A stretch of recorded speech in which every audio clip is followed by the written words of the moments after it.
അമ്മേ പരിശുദ്ധ അമ്മേ പരിശുദ്ധ ദൈവമാതാവേ, കൃപാസനത്തിലൂടെ ഞങ്ങൾക്കും ഞങ്ങളുടെ ദേശത്തിനും അമ്മ മധ്യസ്ഥം തേടിത്തന്ന എല്ലാ അനുഗ്രഹങ്ങൾക്കും കൃപകൾക്കും ഞങ്ങളിപ്പോൾ ഹൃദയം നിറഞ്ഞ നന്ദി പറയുന്നു. അമ്മേ പരിശുദ്ധമ്മേ ദൈവമാതാവേ, 2004 ഡിസംബർ 7 ഉച്ചകഴിഞ്ഞ് 2:30 കൃപാസനത്തിൽ സംഭവിച്ച അമ്മയുടെ പ്രത്യക്ഷപ്പെടലിനെ കുറിച്ച് തിരുസഭയ്ക്ക് സമർപ്പിച്ചിരിക്കുന്ന പഠനരേഖകളുടെ മേൽ സഭാത്മകമായ പഠനം ആരംഭിക്കുവാൻ ഞങ്ങൾ പ്രാർത്ഥിക്കുന്നു. അമ്മേ പരിശുദ്ധമേ, ഭൂസ്വർലോകങ്ങളുടെ രാജ്ഞിയായ അങ്ങേയ്ക്ക് ഭൗമസംരക്ഷണത്തിനായി പ്രപഞ്ചപ്രകൃതിയെ തന്നെ തിരുസഭ പ്രതിഷ്ഠിക്കുവാൻ ഈ പ്രത്യക്ഷീകരണം വഴി ഇടയാക്കണമേ. പരിശുദ്ധമേ, ജപമാല മാതാവേ, സകല കൃപാസനം പ്രാർത്ഥനയോടും ചേർത്ത് ഞങ്ങളിപ്പോൾ പ്രാർത്ഥിക്കുന്ന ഈ കുടുംബത്തിന്റെ പ്രത്യേക നിയോഗം പറ മക്കളെ.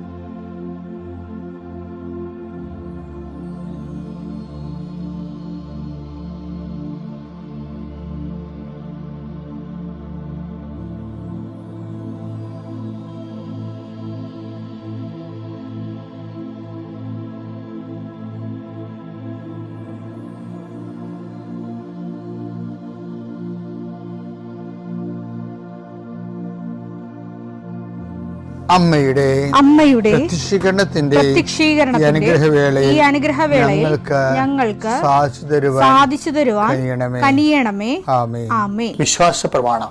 സർവശക്തനായ പിതാവും ആകാശത്തിന്റെയും ഭൂമിയുടെയും സൃഷ്ടാവുമായ ദൈവത്തിൽ ഞാൻ വിശ്വസിക്കുന്നു. അവിടുത്തെ ഏകപുത്രനും ഞങ്ങളുടെ കർത്താവുമായ ഈശോ മിശിഹായിലും ഞാൻ വിശ്വസിക്കുന്നു. ഈ പുത്രൻ പരിശുദ്ധാത്മാവിനാൽ ഗർഭസ്ഥനായി കന്യകാമറിയത്തിൽ നിന്ന് പിറന്ന് പൊന്തിയോസ് പീലാത്തോസിന്റെ കാലത്ത് പീഡകൾ സഹിച്ച് കുരിശിൽ തറയ്ക്കപ്പെട്ട് മരിച്ച് അടക്കപ്പെട്ട് പാതാളങ്ങളിൽ ഇറങ്ങി മരിച്ചവരുടെ ഇടയിൽ നിന്ന് 3-ാം നാൾ ഉയർത്ത് സ്വർഗത്തിലേക്ക് എഴുന്നള്ളി സർവശക്തിയുള്ള പിതാവായ ദൈവത്തിന്റെ വലതുഭാഗത്തിരിക്കുന്നു. അവിടെ നിന്ന് ജീവിക്കുന്നവരെയും മരിച്ചവരെയും വിധിക്കുവാൻ വരുമെന്നും ഞാൻ വിശ്വസിക്കുന്നു. പരിശുദ്ധാത്മാവിലും ഞാൻ വിശ്വസിക്കുന്നു. വിശുദ്ധ കത്തോലിക്കാ സഭയിലും പുണ്യവാന്മാരുടെ ഐക്യത്തിലും പാപങ്ങളുടെ മോചനത്തിലും ശരീരത്തിന്റെ ഉയർപ്പിലും നിത്യമായ ജീവിതത്തിലും ഞാൻ വിശ്വസിക്കുന്നു. ആമേൻ. സുഖസ്ഥനായ ഞങ്ങളുടെ പിതാവേ, അങ്ങയുടെ നാമം പൂജിതമാകണമേ. അങ്ങയുടെ രാജ്യം വരണമേ. അങ്ങയുടെ തിരുമനസ് സ്വർഗത്തിലെ പോലെ ഭൂമിയിലും ആകണമേ. അന്നു വേണ്ടുന്ന ആഹാരം ഇന്ന് ഞങ്ങൾക്ക് തരണമേ.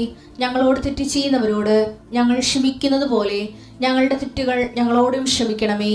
ഞങ്ങളെ പ്രലോഭനത്തിൽ ഉൾപ്പെടുത്തരുതേ, തിന്മയിൽ ഞങ്ങൾ രക്ഷിക്കണമേ. ആമേൻ. നന്മ നിറഞ്ഞ മറിയമേ, സ്വസ്തി. കർത്താവ് അങ്ങയുടെ കൂടെ സ്ത്രീകളിൽ അങ്ങ് അനുഗ്രഹിക്കപ്പെട്ടവളാകുന്നു.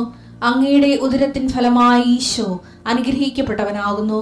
പരിശുദ്ധ മറിയമേ, തമ്പുരാന്റെ അമ്മേ, പാപികളായ ഞങ്ങൾക്ക് വേണ്ടി ഇപ്പോഴും ഞങ്ങളുടെ മരണസമയത്തും തമ്പുരാനോട് അപേക്ഷിക്കണമേ. ആമേൻ. കർത്താവേ, നിന്റെ ഉന്നതമായ നാമത്തിന് സ്വസ്ത്രം ചെയ്യുന്നു. കർത്താവേ, നിന്റെ വിശുദ്ധ പൗരോഹിത്യത്തെ മഹത്വപ്പെടുത്തുന്നു. കർത്താവേ, 40 വർഷം ഞാൻ അർപ്പിച്ച കുർബാനയുടെ യോഗ്യതയാണ്. കൃപാസനത്താറെ ജീവനോടെ പ്രത്യക്ഷപ്പെട്ട പരിശുദ്ധ അമ്മയുടെ മാധ്യസ്ഥത്തിൽ ഞാൻ മക്കളെ ഈശോ നാമത്തെ ആശീർവദിക്കുന്നു. ഈശോ ഇന്നീ പ്രാർത്ഥനയുടെ കുരിശിൻ്റെ ഒരു ആശീർവാദം കിട്ടിയിട്ട് തങ്ങളുടെ ജീവിതത്തിൻ്റെ ഉത്തരവാദിത്തങ്ങൾക്ക് പോകാൻ ആഗ്രഹിക്കുന്നവരെയാണ് ഈശോ ഞാനിപ്പോൾ പ്രധാനമായിട്ട് ഓർക്കുന്നത്. ഇന്നത്തെ യാത്രകളെല്ലാം ഞാൻ ആശീർവദിക്കുന്നു. നിൻ്റെ ഓരോ സംസാരവും നീ ആരോടൊക്കെ നിന്ന് സംസാരിച്ചാലും അതെല്ലാം നിനക്ക് അനുകൂലമായി വരാൻ ഞാൻ ആശീർവദിക്കുന്നു. നീ രേഖകൾ ഒപ്പിടുമ്പോഴേ കർത്താവിൻ്റെ ആശീർവാദം ഞാൻ നിനക്ക് നൽകുന്നു. നീ ഒരു പുസ്തകം വായിക്കുമ്പോഴേ, നീ എഴുതുമ്പോഴേ, നീ ഒരു രേഖ കൈമാറുന്നത് എല്ലാ പ്രക്രിയകളെയും കർത്താവിൻ്റെ നാമത്തിൽ ഞാൻ ആശീർവദിക്കുന്നു. നീ ഇന്ന് ആശുപത്രിയിലാണ് പോകണമെന്നുണ്ടെങ്കിൽ നിൻ്റെ ഡോക്ടർ നിൻ്റെ വിഷയങ്ങളെല്ലാം കേൾക്കുകയും കൃത്യമായ മരുന്ന് നിനക്ക് നിശ്ചയിച്ച് തരികയും കൃത്യമായ പ്രിസ്ക്രിപ്ഷൻ നൽകുകയും നല്ല ഡയഗ്നോസിസ് നടക്കാൻ വേണ്ടി ഷാർപ്പ് ഡയഗ്നോസിന് വേണ്ടി എല്ലാ രോഗികളെയും ഈശോ നാമത്തിൽ ആശീർവദിക്കുന്നു. കർത്താവേ, നീ കഴിക്കുന്ന ഭക്ഷണം ഇന്ന് നീ ചിലപ്പോൾ പ്രാർത്ഥിക്കാതെ കഴിക്കാമായിരിക്കും, പെട്ടെന്ന് കഴിക്കുമായിരിക്കും, സാരമില്ല. എങ്കിലും നീ ഓർത്താലും ഓർത്തില്ലേലും നീ ഇന്ന് കഴിക്കാൻ പോകുന്ന മുഴുവൻ ഭക്ഷണപദാർത്ഥങ്ങളെ, നീ ഇന്ന് കുടിക്കാൻ പോകുന്ന മുഴുവൻ പാനീയങ്ങളെ, ശുദ്ധവെള്ളം ഉൾപ്പെടെ കർത്താവിൻ്റെ നാമത്തിൽ പിതാവിൻ്റെയും പുത്രൻ്റെയും പരിശുദ്ധനാമത്തിൽ ആശീർവദിക്കുന്നു. എൻ്റെ പ്രിയപ്പെട്ടവർ, നമ്മളെ കഴിഞ്ഞ ദിവസങ്ങളെ കണ്ടത് നീ എന്താണ് ചെയ്തത് എന്ന് ചോദിച്ചു. പിന്നെ ദൈവം ഏലിയായോട് നീ എന്ത് ചെയ്യുന്നു എന്ന് ചോദിച്ചു. ഇനി ഭാവി ജീവിതവും ദൈവം അഡ്രസ്സ് ചെയ്യുന്ന ദൈവം നിരീക്ഷിക്കുന്ന വിഷയമാണ്. നീ എന്താണ് ചെയ്യാനിരിക്കുന്നത് എന്നും ചോദിക്കും. അതാണ് വിഷയം. എന്താണ് ചെയ്തത്, എന്ത് ചെയ്യുന്നു, എന്താ ദൈവം ചോദിക്കണത്? എന്താണ് നീ ചെയ്യാനിരിക്കുന്നത്? ഭാവിയിൽ നീ എന്താണ് ചെയ്യാനിരിക്കുന്നത്? അത് മോശമായാലും നന്മയായാലും ദൈവം അത് ചെയ്യരുതെന്നും പറയത്തില്ല. ഒരു പ്രായം കഴിഞ്ഞാൽ അങ്ങനൊന്നും പറയത്തില്ല. അതെപ്പോഴും ഓർത്തേക്കണം. ദൈവം നിന്നെ ട്രെയിൻ ചെയ്യണ മനസ്സാക്ഷിയൊക്കെ തരുന്നതിനൊക്കെ ഒരു മിനിമം ടൈമുണ്ട്. നീ ഭാവിയിൽ നീ ജയിലിൽ കിടക്കുമ്പോഴാ, അല്ലെങ്കിൽ കേസിൽ അകപ്പെട്ട് കഴിയുമ്പോഴാ, അല്ലെങ്കിൽ നാട്ടുകാർ നിന്നെ കൈകാര്യം ചെയ്ത് കഴിയുമ്പോഴാ, വീട്ടിൽ നിനക്ക് വില പോയി കഴിയുമ്പോഴാ, അയ്യോ ദൈവം എന്നെ നേരത്തെ ഓർപ്പിച്ചാൽ മതിയായിരുന്നല്ല, ഇത് ഒരു നിമിഷം വന്ന് അബദ്ധമായി പോയില്ല എന്നൊക്കെ പറയും. അങ്ങനെയൊന്നും പറയാൻ പറ്റുകയില്ല. ഒരു പ്രായം കഴിഞ്ഞാൽ പിന്നെ ദൈവം ആ പ്രായത്തിന് ആർജിക്കേണ്ട സാമാന്യ ബോധം നീ ആർജിച്ച് കാണും. പിന്നെ ഓരോ കാര്യത്തിനും വന്നിട്ട് പിന്നെ നീ ഇതെല്ലാം ആർജിച്ചിട്ട് തെറ്റാണെന്ന് അറിഞ്ഞെങ്കിലും പിന്നെ ആ തെറ്റിൽ ഉറച്ചൊന്ന് ചെയ്യണമെങ്കിൽ കർത്താവ് പറയും അത് വേഗം ചെയ്ത് മാറ്റാൻ പറയും. അത്രേ ഉള്ളൂ ചെയ്ത്, അല്ലാതെ ചെയ്യരുതെന്ന് പറയത്തില്ല. അങ്ങനെ പറയണമെങ്കിൽ യൂദോസിനോട് പറയാമായിരുന്നു ഈശോട്, നീ ചെയ്യാൻ പാടില്ല കേട്ടാ ഇതെന്ന് പറഞ്ഞില്ല. അപ്പം ചെയ്യാതിരിക്കുന്ന കാര്യമാണ്, തെറ്റാണെങ്കിൽ ഈശോ പറയും വേഗം ചെയ്യാൻ പറയും. അതാണ് ദൈവത്തിൻ്റെ ഒരു നിലപാട്. അല്ല അവിടെ നിന്ന് ഓരോന്ന കാര്യത്തിൽ വന്ന് തിരുത്തത്തില്ല. യോഹന്നാൻ 13:27 എടുത്തേ. അപ്പക്കഷ്ണം സ്വീകരിച്ചതിനെ തുടർന്ന് സാത്താൻ അവനിൽ പ്രവേശിച്ചു. യേശു അവനോട് പറഞ്ഞു നീ ചെയ്യാനിരിക്കുന്നത് വേഗം ചെയ്യുക. ഇതാണ് അവസ്ഥ. മനസ്സിലായില്ലേ? വേഗം ചെയ്യാൻ. അപ്പം വേഗം എന്നുള്ള വാക്ക് ഉപയോഗിക്കേണ്ട കാര്യമില്ലേ? പക്ഷേ ദൈവം കൈവിട്ടതിൻ്റെ അവസ്ഥ അതായിരിക്കും. എല്ലാ ദുരന്തവും വേഗമായിരിക്കും. ദൈവം കൈവിട്ടതിൻ്റെ അവസ്ഥ അതായിരിക്കും. നിങ്ങൾ ആത്മഹത്യയൊക്കെ ചെയ്തിട്ട് ഡിപ്രഷനാണ്, ഭ്രാന്താന്നൊരു കാര്യമൊന്നുമില്ല. ദൈവം കൈവിട്ടവനെ ആരും ആത്മഹത്യ ചെയ്തില്ല. ഇപ്പോൾ പുതിയ ശാസ്ത്രമൊക്കെ മനഃശാസ്ത്രമൊക്കെ ഇറങ്ങിയിട്ട് ഓരോരോ എഴുതി തള്ളലില്ലേ? ഇത് ദൈവം തള്ളുവായത്. ബൈബിൾ ആത്മഹത്യ ചെയ്ത ആൾക്കാരുടെ എണ്ണം നോക്കിയേ, എല്ലാ എണ്ണന്മാരും ദൈവം കൈവിട്ട കക്ഷികളായിരിക്കും. ഇപ്പം നമ്മൾ പറയും അത് മാനസിക രോഗമാണ്, ഡിപ്രഷനാണ്, ഭയങ്കര സമ്മർദ്ദമാണെന്നൊക്കെ പറയും. അപ്പം അങ്ങനെ സമ്മർദ്ദമാണ്, പിന്നെ പ്രൊട്ടക്ഷൻ്റെ ആവശ്യമില്ല. ദൈവം പ്രൊട്ടക്റ്റ് ചെയ്യുന്നില്ല. സമ്മർദ്ദം എന്ന് പറയുമ്പോൾ സമ്മർദ്ദം ആത്മഹത്യ എന്ന് പറഞ്ഞാൽ പിന്നെ പ്രൊട്ടക്ഷൻ അവിടെ പോയി. അപ്പോൾ ദൈവം പ്രൊട്ടക്റ്റ് ചെയ്തില്ലെന്നാണ്. ദൈവം എന്തുകൊണ്ടാണ് പ്രൊട്ടക്റ്റ് ചെയ്യാഞ്ഞത്? ദൈവം പ്രൊട്ടക്റ്റ് ചെയ്യാഞ്ഞത് ദൈവത്തിന് അവിടെ ഓപ്ഷനില്ല. ദൈവം കൂടെ സഞ്ചരിച്ച ഒരാളാണ് യൂദാസ്. എന്നിട്ടും കർത്താവിനെ അയാൾ സ്വീകരിച്ചില്ല. പിന്നെ അവൻ എന്ത് ചെയ്യണം? അവൻ ചെയ്യാനുള്ളത് വേഗം ചെയ്യണം. അതൊരു നിലപാടാണത്. അപ്പോൾ ഭാവിയിൽ ചെയ്യാനിരിക്കുന്ന കാര്യങ്ങൾ തിന്മയാണ്, തിന്മയെങ്കിലും ദൈവത്തിൻ്റെ രീതി വേഗം ചെയ്ത് മാറ്റാനാണത്. അല്ലാതെ മകനെ ചെയ്യല്ലേ, മകനെ കർത്താവിനെ ഒറ്റിക്കൊടുക്കുന്ന കാര്യമായാലും പറയും, കർത്താവ് പറയും വേഗം ചെയ്ത് മാറ്റാൻ പറയും. എന്താ കാര്യം? ആ സാത്താൻ അവൻ പ്രവേശിച്ചിരിക്കുകയാണ്. അവൻ ദൈവത്തെ തള്ളിക്കളഞ്ഞു, സാത്താന് അവസരം കൊടുത്തു. സാത്താന് നിങ്ങൾ അവസരം കൊടുക്കരുത്. എഫേസ്യസ് 4:27. സാത്താന് നിങ്ങൾ അവസരം കൊടുക്കരുത്. അതാണ് വിഷയം. സാത്താന് നിങ്ങൾ അവസരം കൊടുക്കരുത്. കാര്യം അവനാണെങ്കിൽ അവസരം തിരക്കുന്നകണ കക്ഷിയാണ്. ആരെ വിഴുങ്ങണമെന്നറിയാതെ പത്രോസ് പറയുന്നുണ്ടല്ലോ. അത് 1 പത്രോസ് 5:8. നിങ്ങളുടെ ശത്രുവായ പിശാച് അലറുന്ന സിംഹത്തെ പോലെ ആരെ വിഴുങ്ങണമെന്ന് അന്വേഷിച്ചുകൊണ്ട് ചുറ്റി നടക്കുന്നു. അപ്പൊ ഈ യൂദാസിനെ സംബന്ധിച്ചിടത്തോളം ഇങ്ങനെ ചുറ്റി നടന്ന് പകുതിയും വിഴുങ്ങി, സാത്താൻ അയാളെ വിഴുങ്ങിയ സ്ഥിതിക്ക് പിന്നെ ദൈവത്തിന് അയാളെ ആവശ്യമില്ല. അതാണ് ഈശോ പറയണത്, നീ ചെയ്യാനുള്ളത് വേഗം ചെയ്യാൻ. ഇപ്പം ദൈവം നമ്മളെപ്പോഴും ഓർത്തേക്കണം, ഓരോരോ വിഷയത്തിൽ ദൈവം വന്നിട്ട് അത് ചെയ്യരുത് ഇത് ചെയ്തെന്ന് പറയത്തില്ല. നിനക്ക് സാമാന്യ ബുദ്ധിയും ബോധമൊക്കെ ആയി കഴിഞ്ഞാൽ അത് ദൈവത്തിൻ്റെ ബോധം തന്നെയാണ്. പിന്നെ ചെയ്യണ തെറ്റും ശരി നിനക്കറിയാവുന്നുണ്ടെങ്കിൽ പിന്നെ തെറ്റ് ചെയ്ത് കഴിഞ്ഞാൽ അതിൻ്റെ പൂർണ്ണമായ ഉത്തരവാദിത്വം നിനക്കാണ്. ഇങ്ങനെ കുറേ കാലം മനഃപൂർവ്വം വെട്ടിപ്പും തട്ടിപ്പും സമാധാനം കെടുത്തൊക്കെ ചെയ്ത് കഴിഞ്ഞാൽ കുറച്ച് കഴിയുമ്പോൾ ഈ സാധനം തിരിച്ചു വരും. തിരിച്ചു വരുമ്പോൾ ആരും ഉണ്ടാകത്തില്ല. കർത്താവിൻ്റെ നിലപാട് തന്നെ കണ്ടില്ല, ചെയ്യാനുള്ളത് വേഗം ചെയ്യാൻ, ആത്മഹത്യ ആണെങ്കിൽ ആത്മഹത്യ വേഗം ചെയ്ത് മാറാൻ പറ്റും. അങ്ങനെ യുവദാസ് പോയി ആത്മഹത്യ ചെയ്തു. അപ്പോൾ ഭാവി കാലങ്ങളും ദൈവം നിരീക്ഷിക്കേണ്ട ഒരു വിഷയമാണ്. ഭാവി കാലങ്ങളിൽ ചെയ്യാതിരിക്കുന്ന കാര്യങ്ങൾ ദൈവത്തിന് നിരക്കുന്ന കാര്യങ്ങളാകാൻ വേണ്ടി നമ്മൾ ശ്രദ്ധിക്കണം. ഈശോമിശിഹായ്ക്ക് സ്തുതിയായിരിക്കട്ടെ. എൻ്റെ പേര് അനിറ്റ, ഞാൻ ഓസ്ട്രിയയിൽ നിന്നാണ് വരുന്നത്. ഇതെൻ്റെ ഹസ്ബൻഡ്, ആളുടെ പേര് അജയ്. ഞാനിവിടെ ആദ്യമായിട്ട് ഉടമ്പടി എടുത്തത് 2022 ഓഗസ്റ്റിലാണ്. അതിനുശേഷം ഞാൻ ഉടമ്പടി പുതുക്കിയില്ല. പക്ഷേ ആദ്യം ഉടമ്പടി എടുത്തപ്പം എനിക്കതിൽ പ്രത്യേകിച്ച് വിശ്വാസമൊന്നും തോന്നിയില്ല. അത് കാരണം ഉടമ്പടി പുതുക്കുകയോ ഒന്നും ചെയ്തില്ല. ഞാൻ ഒരുപാട് ഉഴപ്പി. അത് കഴിഞ്ഞിട്ട് ഞാൻ എബ്രോഡ് പോകാൻ കുറേ നാളായിട്ട് ആഗ്രഹിക്കുന്നുണ്ടായിരുന്നു. അതൊക്കെ ഞാൻ എൻ്റെ ആദ്യത്തെ സാക്ഷ്യത്തിൽ പറഞ്ഞിട്ടുണ്ടായിരുന്നു.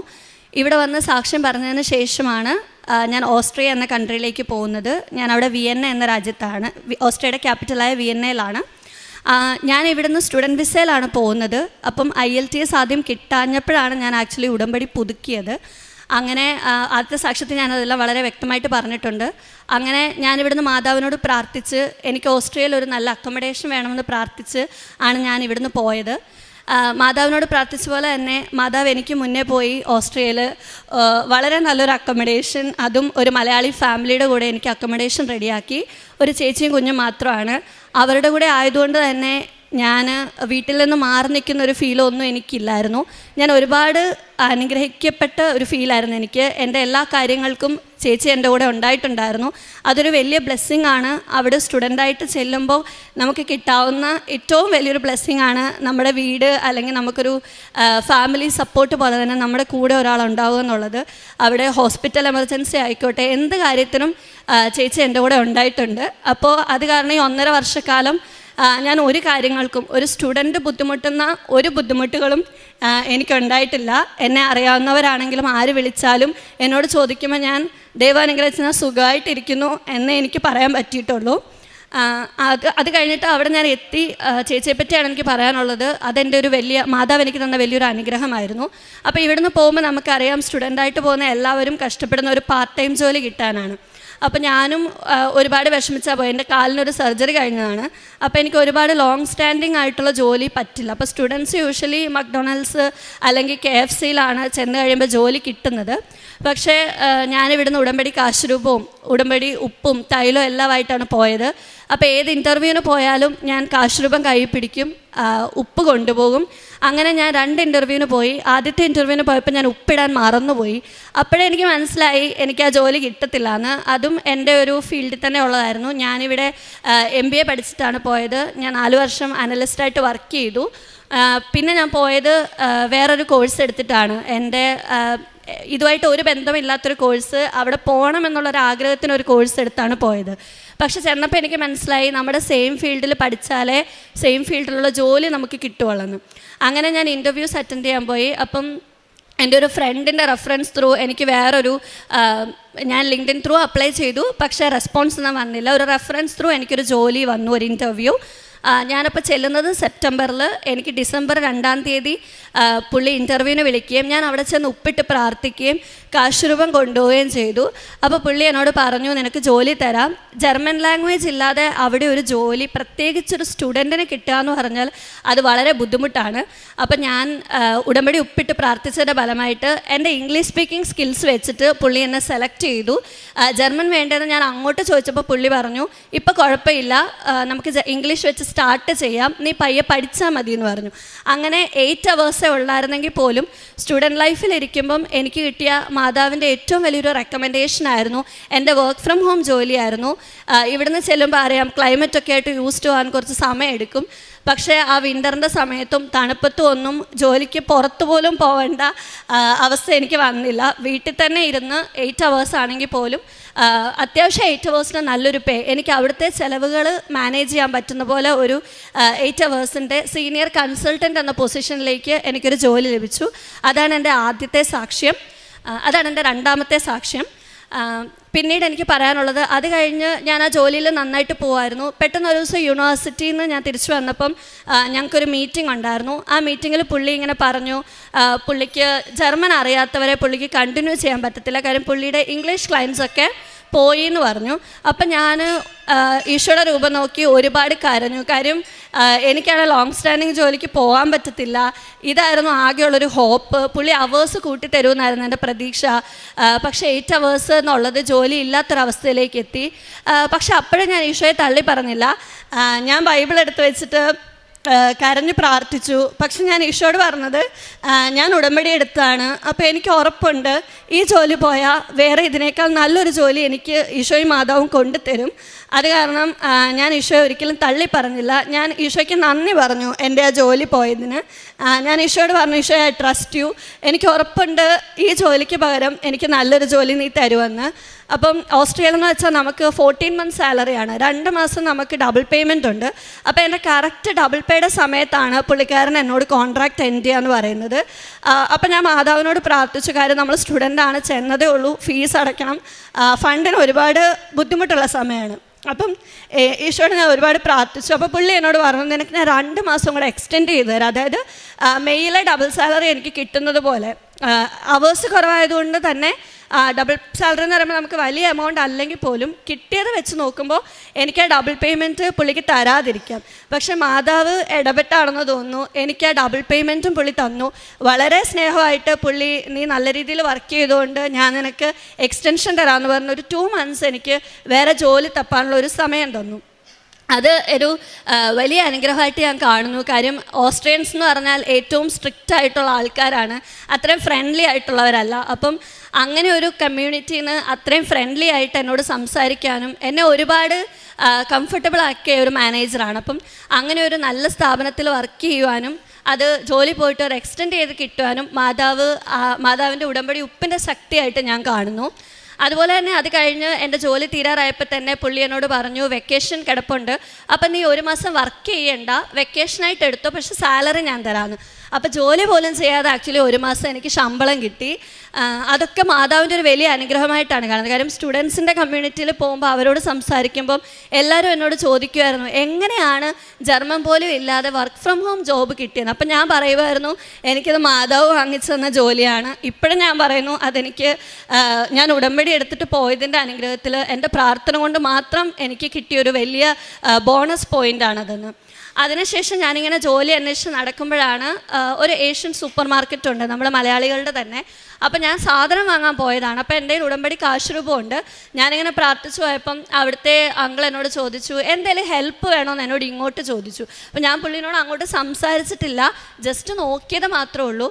അപ്പോൾ ഹെൽപ്പ് വേണമെന്ന് ചോദിച്ചപ്പോൾ തന്നെ ഞാനിങ്ങനെ പറഞ്ഞു, എൻ്റെ ജോലി പോയി, എൻ്റെ കോൺട്രാക്റ്റ് തീർന്നു, അപ്പം ഞാനൊരു ജോലി നോക്കുക, സ്റ്റുഡൻ്റ് ആണെന്ന്. അപ്പോൾ തന്നെ പുള്ളി എന്നോട് ചോദിച്ചു, ജർമ്മൻ അറിയാമോ? അപ്പോൾ എനിക്ക് ബേസിക് ആയിട്ടുള്ള കാര്യങ്ങൾ ചെന്ന ഒരു സമയത്തെ നോളജ് വെച്ചിട്ട് അറിയാം, നമ്പേഴ്സ് അറിയാം. അപ്പോൾ എന്നോട് പറഞ്ഞു, എൻ്റെ ബില്ലിങ്ങിലുള്ള സ്റ്റാഫ് പോവുകയാണ്, അപ്പോൾ ബില്ലിങ്ങിലേക്ക് വരാൻ പറ്റുമോ എന്ന് ചോദിച്ചു. അപ്പോൾ ഞാനിങ്ങനെ ഓർത്ത്, മാതാവേ ഇതെന്തോ, അവിടെ സാധാരണ സ്റ്റുഡൻസൊക്കെ സാധനം അടുക്കി വെക്കാൻ അല്ലെങ്കിൽ അങ്ങനത്തെ ജോലിയെ കിട്ടാറുള്ളൂ, പ്രത്യേകിച്ച് ജർമ്മൻ ഇല്ലാതെ. അപ്പോൾ എന്നെ ബില്ലിങ്ങിലേക്കെന്ന് വെച്ചാൽ നമുക്ക് ബില്ലിങ്ങിൽ ഇരുന്നാൽ മതി, എൻ്റെ ഈ കാലിൻ്റെ സ്ട്രെസ്സും സ്ട്രെയിനും ഒന്നും എനിക്കൊരു ബുദ്ധിമുട്ടാവത്തില്ല. പിന്നെ കസ്റ്റമേഴ്സ് ഇല്ലാത്തപ്പോൾ നമ്മൾ എന്തെങ്കിലും ഹെൽപ്പൊക്കെ ചെയ്യണം, ഫില്ലിങ്ങിനൊക്കെ, അത് നമുക്ക് അത്ര വലിയ ബുദ്ധിമുട്ടല്ല, നമ്മൾക്ക് ചെയ്യാൻ പറ്റുന്നതേ ഉള്ളൂ. അപ്പോൾ അവിടെ സ്റ്റുഡൻസ് വർക്ക് ചെയ്യുന്നത് വെച്ച് നോക്കിയാൽ തമ്പുരാൻ എനിക്ക് ഒരുപാട് ഈസി ആക്കി തന്നൊരു ജോലിയാണ്. അപ്പം അങ്ങനെ പുള്ളിക്കാരൻ ഓക്കെ പറഞ്ഞു, എൻ്റെ പേപ്പേഴ്സൊക്കെ കോൺട്രാക്റ്റിന് അയച്ചു, എൻ്റെ കോൺട്രാക്റ്റ് എനിക്ക് കിട്ടി. ഇപ്പം ഞാൻ 20 hours അവിടെയാണ് വർക്ക് ചെയ്യുന്നത്. മലയാളികളുടെ കൂടെ തന്നെ ആയതുകൊണ്ട് നമുക്ക് ഒരുപാട് അനുഗ്രഹങ്ങളും ഒരുപാട് കാര്യങ്ങളും ഉണ്ട്. ഞാൻ വളരെ കംഫർട്ടബിളായിട്ടാണ് അവിടെ ജോലി ചെയ്യുന്നത്. ഒരുപാട് അനുഗ്രഹം, ഞാൻ മാധവനോട് ഒരുപാട് നന്ദി പറഞ്ഞിട്ടുണ്ട്. കാര്യം ഒരു ജോലി തീർന്നപ്പോൾ തന്നെ എനിക്ക് ശമ്പളം ഇല്ലാതിരിക്കേണ്ട ഒരു അവസ്ഥ അമ്മ മാതാവ് എനിക്ക് തന്നില്ല. അപ്പം തന്നെ എനിക്ക് അടുത്ത ജോലി മാതാവ് ഇങ്ങോട്ട് എനിക്ക് കൊണ്ടുതന്നു. ഞാൻ അന്വേഷിച്ച് നടക്കുക പോലും ചെയ്യേണ്ട ഒരു അവസ്ഥ വരുത്താതെ. കാര്യം മക്ഡൊണാൾഡ്സിലൊക്കെ ഞാൻ ഒരുപാട് റെസ്യൂമേ കൊടുത്തു, എന്നെ എവിടെ നിന്നും വിളിച്ചില്ല. മക്ഡൊണാൾഡ്സിൻ്റെ മാനേജറിനെയൊക്കെ നേരിട്ട് പോയി കണ്ടു. പക്ഷേ ഇത്രയും സ്ഥലത്ത് ഞാൻ നടന്നിട്ടും അമ്മ മാതാവ് എനിക്ക് അവിടെ ജോലി തന്നില്ല. കാര്യം എന്നെക്കൊണ്ടത് പറ്റാത്ത ജോലി ആയതുകൊണ്ടാണ് എനിക്ക് തരാഞ്ഞത്. അപ്പം ഞാൻ മാതാവിനോട് പറയുമായിരുന്നു, എനിക്കത് പറ്റാത്തതുകൊണ്ടായിരിക്കും എനിക്കത് തരാത്തതല്ലേ, കുഴപ്പമില്ല, എനിക്ക് പറ്റുന്നൊരു ജോലി സമയമാകുമ്പോൾ കിട്ടും, പക്ഷേ എനിക്ക് പൈസയ്ക്കൊരു ടൈറ്റ് വരുത്തരുതെന്ന് മാത്രമേ ഞാൻ പറഞ്ഞുള്ളൂ. അതുപോലെ തന്നെ എൻ്റെ സമയമായപ്പം എൻ്റെ ഫസ്റ്റ് കോൺട്രാക്റ്റ് തീർന്നപ്പോൾ തന്നെ എനിക്ക് എൻ്റെ പുതിയ ജോലിയിലേക്ക് കയറാൻ പറ്റി. അതാണ് എൻ്റെ മൂന്നാമത്തെ സാക്ഷ്യം. പിന്നീട് എനിക്ക് ചെറുതും വലുതുമായി ഒരുപാട് രോഗസൗഖ്യങ്ങൾ കിട്ടിയിട്ടുണ്ട്. എൻ്റെ നടുവേദന, ഏറ്റവും വലുതായിട്ട് പറയാനുള്ളത് എനിക്കൊരു സിസ്റ്റ് വന്നായിരുന്നു അവിടെ വെച്ചിട്ട്. അപ്പോൾ ഫസ്റ്റ് സ്കാനിങ്ങിൽ എന്നോട് ഡോക്ടർ ഇങ്ങനെ പറഞ്ഞു, ഒരു 2 സിസ്റ്റ് ഉണ്ട്. അപ്പോൾ ആദ്യമായിട്ടായതുകൊണ്ട് തന്നെ കേട്ടപ്പം ഞാനവിടെ ഒറ്റയ്ക്കാണ്. എനിക്കൊരു ടെൻഷനൊക്കെ തോന്നി. കാര്യം കല്യാണം കഴിഞ്ഞു, നമ്മൾ കുഞ്ഞുങ്ങളുടെ കാര്യം നോക്കുന്നു, അപ്പം നമുക്ക് അതേപ്പറ്റിയൊക്കെ കൂടുതൽ വറീസ് ആവാൻ തുടങ്ങി. അപ്പം ഞാനിങ്ങനെ ഒരുപാട് വിഷമിച്ച് മാതാവേ എനിക്ക് ഒന്നും ഉണ്ടാവല്ലേ എന്ന് പ്രാർത്ഥിച്ചു. അപ്പോൾ സ്കാനിങ്ങിന് പോയപ്പോൾ ഡോക്ടർ എന്നെ ഇങ്ങനെ കാണിച്ചു. അപ്പം ഞാൻ അന്ന് തൊട്ട് ഡോക്ടർ അടുത്ത സ്കാനിങ്ങിന് ഒരു 3 മാസം സമയം തന്നു. അപ്പം വരെ ഞാൻ ഇവിടുത്തെ തൈലം, ഞാൻ ആക്ച്വലി ഡോക്ടർ എനിക്ക് മെഡിസിൻ ഒന്നും തന്നില്ല, തൈലം ഞാൻ കുരിശ് വരച്ച് വിശ്വാസപ്രമാണം ചൊല്ലി പ്രാർത്ഥിച്ചു. 3 മാസം എന്ന് ഞാൻ പറയുന്നില്ല, പക്ഷെ ഞാൻ ഓർത്തപ്പോഴൊക്കെ 1 മാസം എന്തായാലും ഞാൻ തൈലം പൂശി പ്രാർത്ഥിച്ചു. അത് കഴിഞ്ഞിട്ടും ഞാൻ 1, 2 അല്ലെ 3 ദിവസം മുടക്കി കാണും ആ 3 മാസത്തിൽ. ബാക്കി എല്ലാ ദിവസവും രാത്രി കിടക്കുന്നതിന് മുന്നേ തൈലം പുരട്ടി പ്രാർത്ഥിച്ചു. പിറ്റേ സ്കാനിങ്ങിന് ചെന്നപ്പം ഡോക്ടർ തന്നെ ഷോക്കായി. പുള്ളിക്കാരി ഇങ്ങനെ അൾട്രാസൗണ്ട് ചെയ്ത് നോക്കുമ്പോൾ പുള്ളിക്കാരി ഇങ്ങനെ നോക്കിയിട്ട് എന്നെ നോക്കും. അപ്പം ഞാൻ ചോദിക്കും, ഡോക്ടറെ എന്ത് പറ്റും ചോദിക്കുമ്പം ആ സിസ്റ്റ് പോയി, അവിടെ ആ സിസ്റ്റ് ഇല്ല എന്ന് പറഞ്ഞു. അപ്പോൾ അതെനിക്ക് ഭയങ്കര അത്ഭുതമായി. കാര്യം 3 മാസം സമയം ഞാൻ മരുന്ന് കഴിച്ചിട്ടില്ല, ഒന്നും ചെയ്തില്ല. ഞാൻ ആകെ ചെയ്തത് ഈ തൈലം അവിടെ പെരട്ടി ഞാൻ വിശ്വാസപ്രമാണം ചൊല്ലി പ്രാർത്ഥിച്ചു എന്നുള്ളത് മാത്രമാണ്. അപ്പോൾ അതെനിക്കൊരു വലിയ വിശ്വാസമായിട്ട്, എനിക്കൊരു വലിയ സാക്ഷ്യമായിട്ട് അതിവിടെ പറയണമെന്ന് തോന്നി. അതുപോലെ എൻ്റെ ചെറുതും വലുതുമായ എല്ലാ രോഗസൗഖ്യങ്ങളും, എനിക്ക് എൻ്റെ പ്രൈവറ്റ് പാർട്സിലൊക്കെ എനിക്ക് അലർജി ആയിട്ട് ഇങ്ങനെ കുരുക്കൾ വരുന്നൊരിതുണ്ടായിരുന്നു പണ്ട് തൊട്ട്. അപ്പം ഞാൻ അന്നേരം ആണെങ്കിലും ഞാൻ ഉപ്പും തൈലവും ഒക്കെ ഉപയോഗിച്ച് ഞാൻ പ്രാർത്ഥിക്കാറുണ്ടായിരുന്നു. അങ്ങനെ അനേകം രോഗസൗഖ്യങ്ങളും എനിക്ക് ഉടമ്പടി നേർച്ച വസ്തുക്കൾ ഉപയോഗിച്ച് കിട്ടിയിട്ടുണ്ട്. അവസാനമായിട്ട് എനിക്ക് പറയാനുള്ളത്, ഞാനൊരു സ്റ്റുഡൻ്റ് ആയതുകൊണ്ട് തന്നെ നമുക്കവിടെ ഒരു 40 hours ജോലി കിട്ടി. സ്പോൺസർഷിപ്പ് കിട്ടിയതിന് ശേഷം മാത്രമേ നമുക്ക് നമ്മുടെ സ്പൗസിനെ അങ്ങോട്ടേക്ക് കൊണ്ടുപോകാൻ പറ്റുള്ളൂ. അതും സ്പൗസിന് ജർമ്മൻ A1 ലാംഗ്വേജ് വേണം. അപ്പോൾ എൻ്റെ ഹസ്ബൻഡിനെ സംബന്ധിച്ച് ആളുടെ ജോലി സെയിൽസിലാണ്, ഒരുപാട് പ്രഷറുള്ള ജോലിയാണ്. അപ്പം ജോലി കഴിഞ്ഞ് വന്ന് പഠിക്കുക എന്ന് പറയുന്ന ആൾക്ക് ഭയങ്കര ബുദ്ധിമുട്ടാണ്. അപ്പം ഞാൻ പറഞ്ഞു, വിഷമിക്കേണ്ട, ഇത്രയും നമ്മളെ മാതാവല്ലേ എത്തിച്ചത്, മാതാവ് ഈശോയുടെ റെക്കമെൻഡ് ചെയ്ത് നമുക്ക് എന്തെങ്കിലും ചെയ്തു തരുമെന്ന് പറഞ്ഞു. അപ്പോൾ ഹസ്ബൻഡ് പോയപ്പോൾ ഞാൻ പറഞ്ഞു, ഉടമ്പടി കാശ് രൂപവും, ഹസ്ബൻഡിനും ഉടമ്പടി കാശ് രൂപവും ഉണ്ട്, അപ്പം കാശ് രൂപവും തൈലവും ഉപ്പും ഒക്കെ കൊണ്ടുപോകണമെന്ന് പറഞ്ഞു.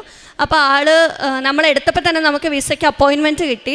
അപ്പം ഏജൻസി ത്രൂ ചെയ്ത്, അപ്പോൾ അവർ പറഞ്ഞു A1 ചിലപ്പോൾ ചോദിക്കും, അപ്പോൾ ചിലപ്പോൾ ലാഗ് ആവുമായിരിക്കും, അതുകൊണ്ട് ജോലിയിൽ നിന്ന് റിസൈൻ ചെയ്യേണ്ട, നമുക്ക് നോക്കാം എന്നുള്ള രീതിയിൽ. അവർക്കും ഉറപ്പ് പറയാൻ പറ്റത്തില്ല, പക്ഷെ നമുക്ക് വെച്ച് നോക്കാമെന്ന് പറഞ്ഞു. പക്ഷേ എനിക്ക് ഉറപ്പായിരുന്നു A1 ചോദിക്കത്തില്ല, അമ്മ മാതാവ് ഇടപെടും എന്നെനിക്ക് ഉറപ്പായിരുന്നു. അപ്പം ഞാൻ കഴിഞ്ഞ ഉടമ്പടിയിൽ വെച്ചൊരു നിയോഗമായിരുന്നു എൻ്റെ ഹസ്ബൻഡിനെ കൊണ്ടുപോകാൻ പറ്റുക എന്നുള്ളത്. അങ്ങനെ ഞാൻ പോയപ്പോഴത്തേക്ക് എംബസിയിൽ ഉപ്പിട്ട് പ്രാർത്ഥിച്ചു, ഉടമ്പടി കാശ് രൂപം കൊണ്ടുപോയി, ഡോക്യുമെൻറ്റ്സിലെല്ലാം തൈലം പുരട്ടി. പിന്നെ പോകുന്നതിന് മുൻപേ ഇവിടെ കൃപാസനത്തിൽ വന്ന മാതാവിൻ്റെ അടുത്ത് ഡോക്യുമെൻറ്റ്സ് എല്ലാം പ്രാർത്ഥിച്ചിട്ടാണ് പോയത്. അപ്പോൾ ഞങ്ങൾക്ക് 2 പേർക്കും ഉറപ്പുണ്ടായിരുന്നു ഇതിൽ സെക്കൻഡായിട്ട് വേറെ ഡോക്യുമെൻറ്റ്സ് ഒന്നും ചോദിക്കത്തില്ല എന്ന് എൻ്റെ വിശ്വാസമായിരുന്നു. അങ്ങനെ ഇരുന്നപ്പോഴത്തേക്ക് നമ്മൾ ഡോക്യുമെൻറ്റ്സ് എല്ലാം സബ്മിറ്റ് ചെയ്ത ഉടനെ തന്നെ നമുക്ക് റെസ്പോൺസ് വന്നു, വേറെ ഡോക്യുമെൻറ്റ്സ് ഒന്നും വേണ്ട എന്നുള്ളത്. എന്നിട്ട് ഞങ്ങൾ വെയിറ്റ് ചെയ്തു. കാര്യം ഏജൻസിക്കാർ പറഞ്ഞു ചിലപ്പോൾ ലാംഗ്വേജ് ചോദിക്കാം എന്നുള്ള രീതിയിൽ. പക്ഷേ മാതാവിൻ്റെ ഇടപെടൽ കൊണ്ടും മാതാവിൻ്റെ റെക്കമെൻഡേഷനും കൊണ്ട് മാത്രമാണ് ജർമ്മൻ ലാംഗ്വേജ് ചോദിക്കാതെ എൻ്റെ ഹസ്ബൻഡിൻ്റെ വിസ 2 weeks മുന്നേ അപ്രൂവലായി വന്നു. ഞങ്ങളോട് വേറെ ഒരു എക്സ്ട്രാ ഡോക്യുമെൻറ്റ്സും ചോദിച്ചില്ല. നമുക്ക് അത്യാവശ്യം നല്ല രീതിയിൽ ഫണ്ട് കാണിക്കണമായിരുന്നു. എവിടെ നിന്നാണെന്ന് അറിയത്തില്ല, അമ്മ മാതാവിനോട് പ്രാർത്ഥിച്ചതിൻ്റെ ഫലമായിട്ട് മാതാവ് കറക്റ്റ് സമയത്ത് ആവശ്യത്തിലധികം ഫണ്ട് അക്കൗണ്ടിൽ തന്നു. ഒരുപാട് പേര് സഹായിച്ചു, പക്ഷേ ആവശ്യത്തിലധികം ഫണ്ടും കിട്ടി, വിസയും അപ്രൂവായി. ഇപ്പം ഞാനിപ്പം കൃപാസനത്തിൽ സാക്ഷ്യം പറയാൻ വേണ്ടി മാത്രമാണ് ഓസ്ട്രിയയിൽ നിന്ന് ഇവിടെ വരെ വന്നത്. ഞാൻ നേർന്നിട്ടുണ്ടായിരുന്നു ഹസ്ബൻഡിൻ്റെ വിസ ജർമ്മൻ ലാംഗ്വേജ് ഇല്ലാതെ കിട്ടുവാണെങ്കിൽ ഞാൻ അവധിയെടുത്ത് വന്ന് സാക്ഷ്യം പറഞ്ഞോളാന്ന്. കറക്റ്റ് എനിക്ക് യൂണിവേഴ്സിറ്റി ബ്രേക്ക് കിട്ടി. ഇപ്പം നമ്മൾ ചെല്ലുമ്പോൾ നമുക്ക് ഒരുപാട് സേവിങ്സും കാര്യങ്ങളൊന്നും ഉണ്ടാവത്തില്ലെങ്കിൽ പോലും ഉള്ളത് വെച്ചിട്ട് ദൈവം തമ്പുരാൻ എന്നെ ഇവിടെ വരുവാനും ഈ സാക്ഷ്യം പറയുവാനും അനുവദിച്ചു. അത് ഈശോയുടെ മാതാവിൻ്റെ ഒരു വലിയ കൃപയായിട്ട് ഞാൻ കാണുന്നു. ആ വിസ കിട്ടിയത് ഈശോയും മാതാവും അനുഗ്രഹിച്ചുകൊണ്ട് മാത്രമാണ്. അതുപോലെ തന്നെ ഞാൻ വീടിന് വേണ്ടി ഒരുപാട് അന്വേഷിച്ച് നടക്കേണ്ടി എനിക്ക് വന്നില്ല. ഒറ്റ വീടേ ഞാൻ കണ്ടുള്ളൂ. അവിടെ ഞാൻ പോയി ഉപ്പിട്ട് പ്രാർത്ഥിച്ചു. പക്ഷെ ആ വീട് എനിക്ക് കിട്ടിയില്ല. ഞാൻ മാതാവിനോട് പ്രാർത്ഥിക്കുമായിരുന്നു എനിക്ക് പള്ളിയുടെ അടുത്ത് തന്നെ ഒരു വീട് കിട്ടണമെന്ന്. കാര്യം പള്ളിയുടെ അടുത്ത് വീട് കിട്ടുവാണെങ്കിൽ എനിക്ക് പള്ളിയിൽ പോയി ഇരിക്കാനും പ്രാർത്ഥിക്കാനും ഒക്കെ പറ്റും. ഞാൻ ഒറ്റയ്ക്കായിരുന്ന സമയത്ത് ആരാധന എഴുന്നള്ളിച്ച് വെച്ച് പള്ളിയിൽ ഞാൻ എപ്പോഴും പോയിരിക്കുമായിരുന്നു. എന്ത് സങ്കടം വന്നാലും ദൈവം തമ്പുരാൻ്റെ അടുത്ത് പോയിരിക്കുക എന്നുള്ളതാണ് എൻ്റെ മെയിൻ ഇത്. കാര്യം വേറെ ആരോടും ഞാൻ പറയത്തില്ലായിരുന്നു. അപ്പോൾ അവിടെ നമുക്കിങ്ങനെ കുർബാന എഴുന്നള്ളിച്ച് വെച്ചിരിക്കുന്നിടത്ത് നമുക്ക് അവിടെ അഡോററായിട്ട് പോകും. അവിടെ ഫിലിപ്പീൻസ് സിസ്റ്റേഴ്സ് നടത്തുന്ന ഒരു ആരാധനയുണ്ട്. അപ്പോൾ ഞാൻ ഒരു ദിവസം അൺഎക്സ്പെക്റ്റഡായിട്ട് അവിടെ പോയപ്പോൾ സിസ്റ്റർ എന്നോട് വന്ന് ചോദിച്ചു, നിനക്ക് അഡോററായിട്ട് ഇരിക്കാൻ പറ്റുമോയെന്ന്. സംഭവം എന്നാണെന്നും എനിക്ക് മനസ്സിലായില്ല. എന്നോട് പറഞ്ഞു ഈശോയ്ക്ക് കൂട്ടിരുന്നാൽ മതി എന്ന് പറഞ്ഞു. അങ്ങനെ എനിക്ക് പറ്റുന്ന സ്കെഡ്യൂൾസൊക്കെ ഞാൻ അവരോട് പറയാൻ തുടങ്ങി. 2-3 മണിക്കൂർ. പണ്ട് ഒരു 10 മിനിറ്റ് പോലും പള്ളിയിലിരിക്കാൻ ബുദ്ധിമുട്ടായിരുന്നു. ഇപ്പോൾ ഒരു ബുദ്ധിമുട്ടും ഇല്ലാതെ 2-3 മണിക്കൂർ വെറുതെ ഈശോയെ നോക്കിയിരിക്കാൻ പറ്റുന്നുണ്ട്. അതൊക്കെ എനിക്ക് ഉടമ്പടിയിൽ നിന്ന് കിട്ടിയൊരു വലിയ ബ്ലെസ്സിങ് ആണ്. പിന്നെ ഉടമ്പടി ജീവിതത്തിൽ നിന്ന് എനിക്ക് ആത്മീയമായിട്ട് എൻ്റെ ലൈഫിൽ വളരാൻ പറ്റിയെന്ന് പറഞ്ഞാൽ, ഞായറാഴ്ച പള്ളിയിൽ കുർബാന മുടക്കുമ്പോൾ എനിക്ക് പണ്ട് വലിയ വിഷമമൊന്നും ഇല്ലാത്ത ആളായിരുന്നു. കാരണം പരിപാടികളായിരുന്നു പ്രയോറിറ്റി. അപ്പോൾ ഫങ്ഷൻസിനൊക്കെ പോയിട്ട് ഒരു ഞായറാഴ്ച കുർബാന മുടക്കിയാലും അത് വലിയ പ്രശ്നമില്ല എന്നാണ് വിചാരിച്ചുകൊണ്ടിരുന്നത്. പക്ഷേ ഉടമ്പടി എടുത്തതിന് ശേഷം ഞാൻ ഓസ്ട്രേലിയയിലാണെങ്കിലും നമുക്ക് ഒരുപാട് പള്ളികളുണ്ട്. ജർമ്മൻ കുർബാനയാണ് കാണാറ്, മലയാളം കുർബാനയ്ക്ക് പോയില്ലെങ്കിലും. പക്ഷേ എല്ലാ ഞായറാഴ്ചയും ഞാൻ എന്ത് പരിപാടി ഉണ്ടെങ്കിലും ഞായറാഴ്ച കുർബാന മുടക്കിയിട്ട് ആ പരിപാടിക്ക് പോകത്തില്ല. പരിപാടി വേണ്ടെന്ന് വെച്ചാലും ഞാൻ കുർബാന മുടക്കിയിട്ടില്ല. അതെൻ്റെ ലൈഫിൽ എനിക്ക് വന്ന വലിയൊരു ട്രാൻസ്ഫോർമേഷനാണ്. അത് പക്ഷേ ഉടമ്പടി എടുത്തതിന് ശേഷമാണ് എനിക്ക് കുർബാന മുടക്കാൻ ഇത്രയും ഒരു വിഷമം തോന്നി തുടങ്ങിയത്. അപ്പോൾ സൺഡേ കുർബാന ഞാൻ അവിടെ ഇംഗ്ലീഷിലാണ് നമുക്ക് കുമ്പസാരിക്കുന്നത്. മലയാളം നമ്മുടെ അച്ഛന്മാരുണ്ട്, പക്ഷേ എപ്പോഴും അവൈലബിൾ ആയിരിക്കത്തില്ല. അപ്പോൾ ഞാൻ ഇംഗ്ലീഷിൽ കുമ്പസാരിക്കാൻ പഠിച്ച് ഞാനിപ്പോൾ 2 വീക്സിൽ എന്തായാലും കുമ്പസാരിക്കും. അങ്ങനെ കൂടിപ്പോയ ഒരു 3 ആഴ്ച, അതിനപ്പുറത്തേക്ക് എൻ്റെ കുമ്പസാരം മുടങ്ങാറില്ല. അതൊക്കെയാണ് എൻ്റെ ആത്മീയ ജീവിതത്തിലുണ്ടായ മാറ്റം. ജോലിക്ക് പോകുമ്പോഴാണെങ്കിലും ഞാൻ ഉടമ്പടി കാശ് രൂപ എൻ്റെ പോക്കറ്റിൽ ഇട്ടുകൊണ്ടേ പോകാറുള്ളൂ. കാര്യം ക്യാഷാണ് ഹാൻഡിൽ ചെയ്യുന്നത്. അതെനിക്ക് ഭയങ്കര ടെൻഷനായതുകൊണ്ട് ഞാൻ എല്ലാ ദിവസവും രാവിലെ ഞാൻ ഡെയിലി ബ്രെഡ് കാണും. ഡെയിലി ബ്രെഡ് കണ്ടു കഴിഞ്ഞിട്ട് കാശ് രൂപ എടുത്ത് ഞാൻ പോക്കറ്റിലിട്ട് അങ്ങനെ ഞാൻ ജോലിക്ക് പോകാറുള്ളൂ. കാശ് രൂപ മറന്നു പോയാൽ ഞാൻ തിരിച്ചു വന്ന് കാശ് രൂപ എടുത്തുകൊണ്ടേ ജോലിക്ക് പോകത്തുള്ളൂ. അതെനിക്കൊരു വലിയ കോൺഫിഡൻസാണ്. അതില്ലാതെ പോയിട്ടുള്ള ദിവസങ്ങളിൽ എനിക്ക് എന്തെങ്കിലും ഒരു ബുദ്ധിമുട്ടുണ്ടായിട്ടുണ്ട്. അത് കാരണം ഞാൻ ജീൻസിൻ്റെ പോക്കറ്റിൽ ആ കാശ് രൂപ ഇട്ടിട്ടേ പോകാറുള്ളൂ. അങ്ങനെ ഉടമ്പടി എടുത്തതിലൂടെ എനിക്ക് ഒരുപാട് വലുതും ചെറുതുമായ അനുഗ്രഹങ്ങൾ കിട്ടിയിട്ടുണ്ട്. ഈശോയ്ക്കും മാതാവിനും നന്ദി മാത്രമേ പറയാനുള്ളൂ. എൻ്റെ ആത്മീയ ജീവിതത്തിലുണ്ടായ ഒരുപാട് മാറ്റങ്ങൾ എനിക്ക് പറയാനുണ്ട്. പിന്നെ ഞങ്ങൾ രണ്ടുപേരും കല്യാണം കഴിഞ്ഞപ്പോൾ തൊട്ടേ ഞങ്ങൾ കിടക്കുന്നതിന് മുമ്പേ കൈ പിടിച്ച് ഞങ്ങൾ എത്രയും തള്ള മാതാവെ ചൊല്ലി കുരിശ് വരച്ച് സ്തുതി കൊടുത്തേ കിടക്കാറുള്ളായിരുന്നു. അപ്പം ഞാൻ ഓസ്ട്രേലിയക്ക് പോയപ്പോൾ ഹസ്ബൻഡ് നാട്ടിലാണ്. അപ്പോൾ ലോങ് ഡിസ്റ്റൻസിലായിട്ട് പോലും ഞങ്ങൾ രാത്രിയിൽ വീഡിയോ കോൾ ചെയ്യുമ്പം ഞാൻ അവിടെ നിന്ന് വീഡിയോ കോളിലാണെങ്കിലും ഞാൻ പ്രാർത്ഥിക്കുമായിരുന്നു. പ്രാർത്ഥിച്ച് കുരിശ് വരച്ച് എത്രയും തളമാതാവ് ചൊല്ലി സ്തുതി കൊടുത്തിട്ട് ഞങ്ങൾ കിടക്കത്തുള്ളായിരുന്നു.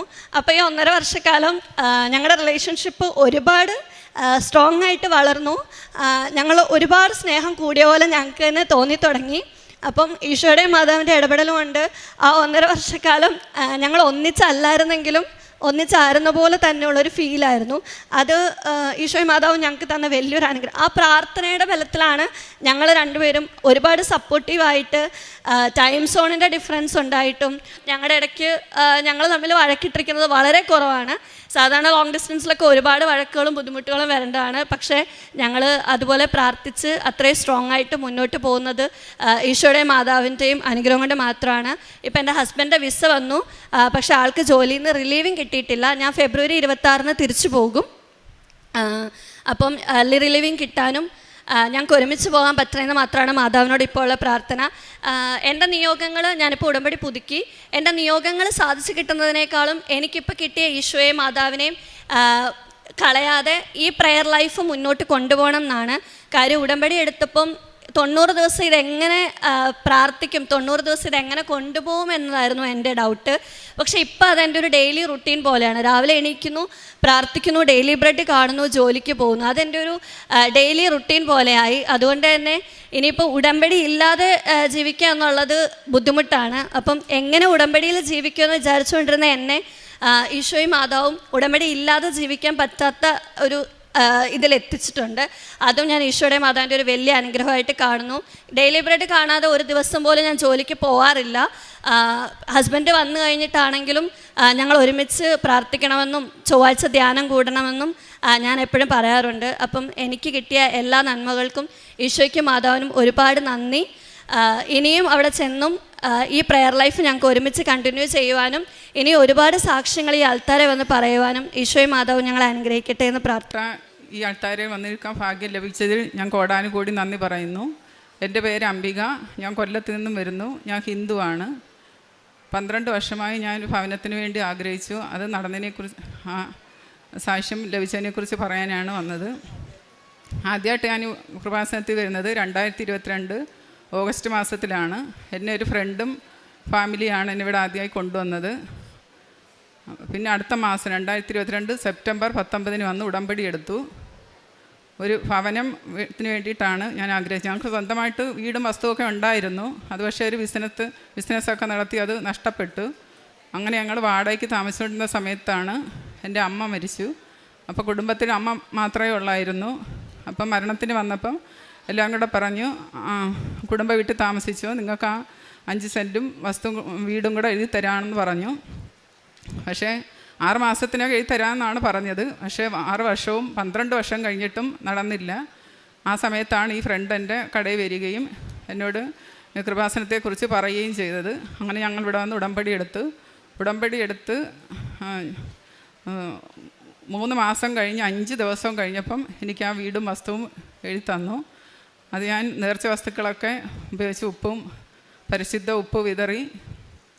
അങ്ങനെ അപ്പം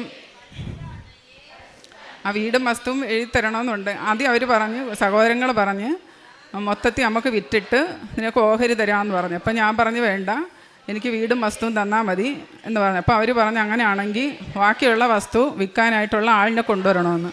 അങ്ങനെ ഞാൻ എൻ്റെ ഒരു ചേച്ചിയോട് പറഞ്ഞു. അങ്ങനെ ഒരു കൊച്ച് വസ്തു മേടിക്കാനായിട്ട് വന്നു. അങ്ങനെ അത് എനിക്ക് 5 സെൻറ്റും വസ്തു എഴുതിയിട്ട് ബാക്കി ആ കൊച്ചത് വാങ്ങിച്ചു. 2022 സെപ്റ്റംബർ 19 എഴുത്തും നടന്നു. പക്ഷേ 2 ആഴ്ച കഴിഞ്ഞപ്പം ആ കൊച്ച് ലോൺ എടുക്കാനോ എന്തുമായിട്ട് ചെന്നപ്പം അതിൻ്റെ മുൻപ്രമാണം ഒറിജിനൽ അല്ല എന്നും പറഞ്ഞ് അതിന് ആ വസ്തു വേണ്ട, അത് തിരിച്ചെഴുതണമെന്നും പറഞ്ഞ് പ്രശ്നം ഉണ്ടാക്കി. അങ്ങനെ 2 ആഴ്ച കഴിഞ്ഞപ്പോഴത്തേ തന്നെ പിന്നെ അത് എൻ്റെ ബ്രദർ തിരിച്ചു വാങ്ങി. അത് അവിടെ അമ്മയാണ് അവിടെ ആ കൊച്ചായിട്ട് വന്നതെന്നാണ് ഞാൻ വിശ്വസിക്കുന്നത്. അമ്മയ്ക്ക് ഞാൻ കോടാനുകോടി നന്ദി പറയുന്നു. അല്ലെങ്കിൽ ഒരിക്കലും അത് നടക്കത്തില്ല. പിന്നെ ഞങ്ങൾ അന്നേരം ആ വീട് പഴയ വീടായിരുന്നു, ഞങ്ങളുടെ കുടുംബ വീട് പഴയതാണ്. അപ്പം ഞങ്ങൾക്കൊരു വീട് വേണം ആഗ്രഹിച്ചു.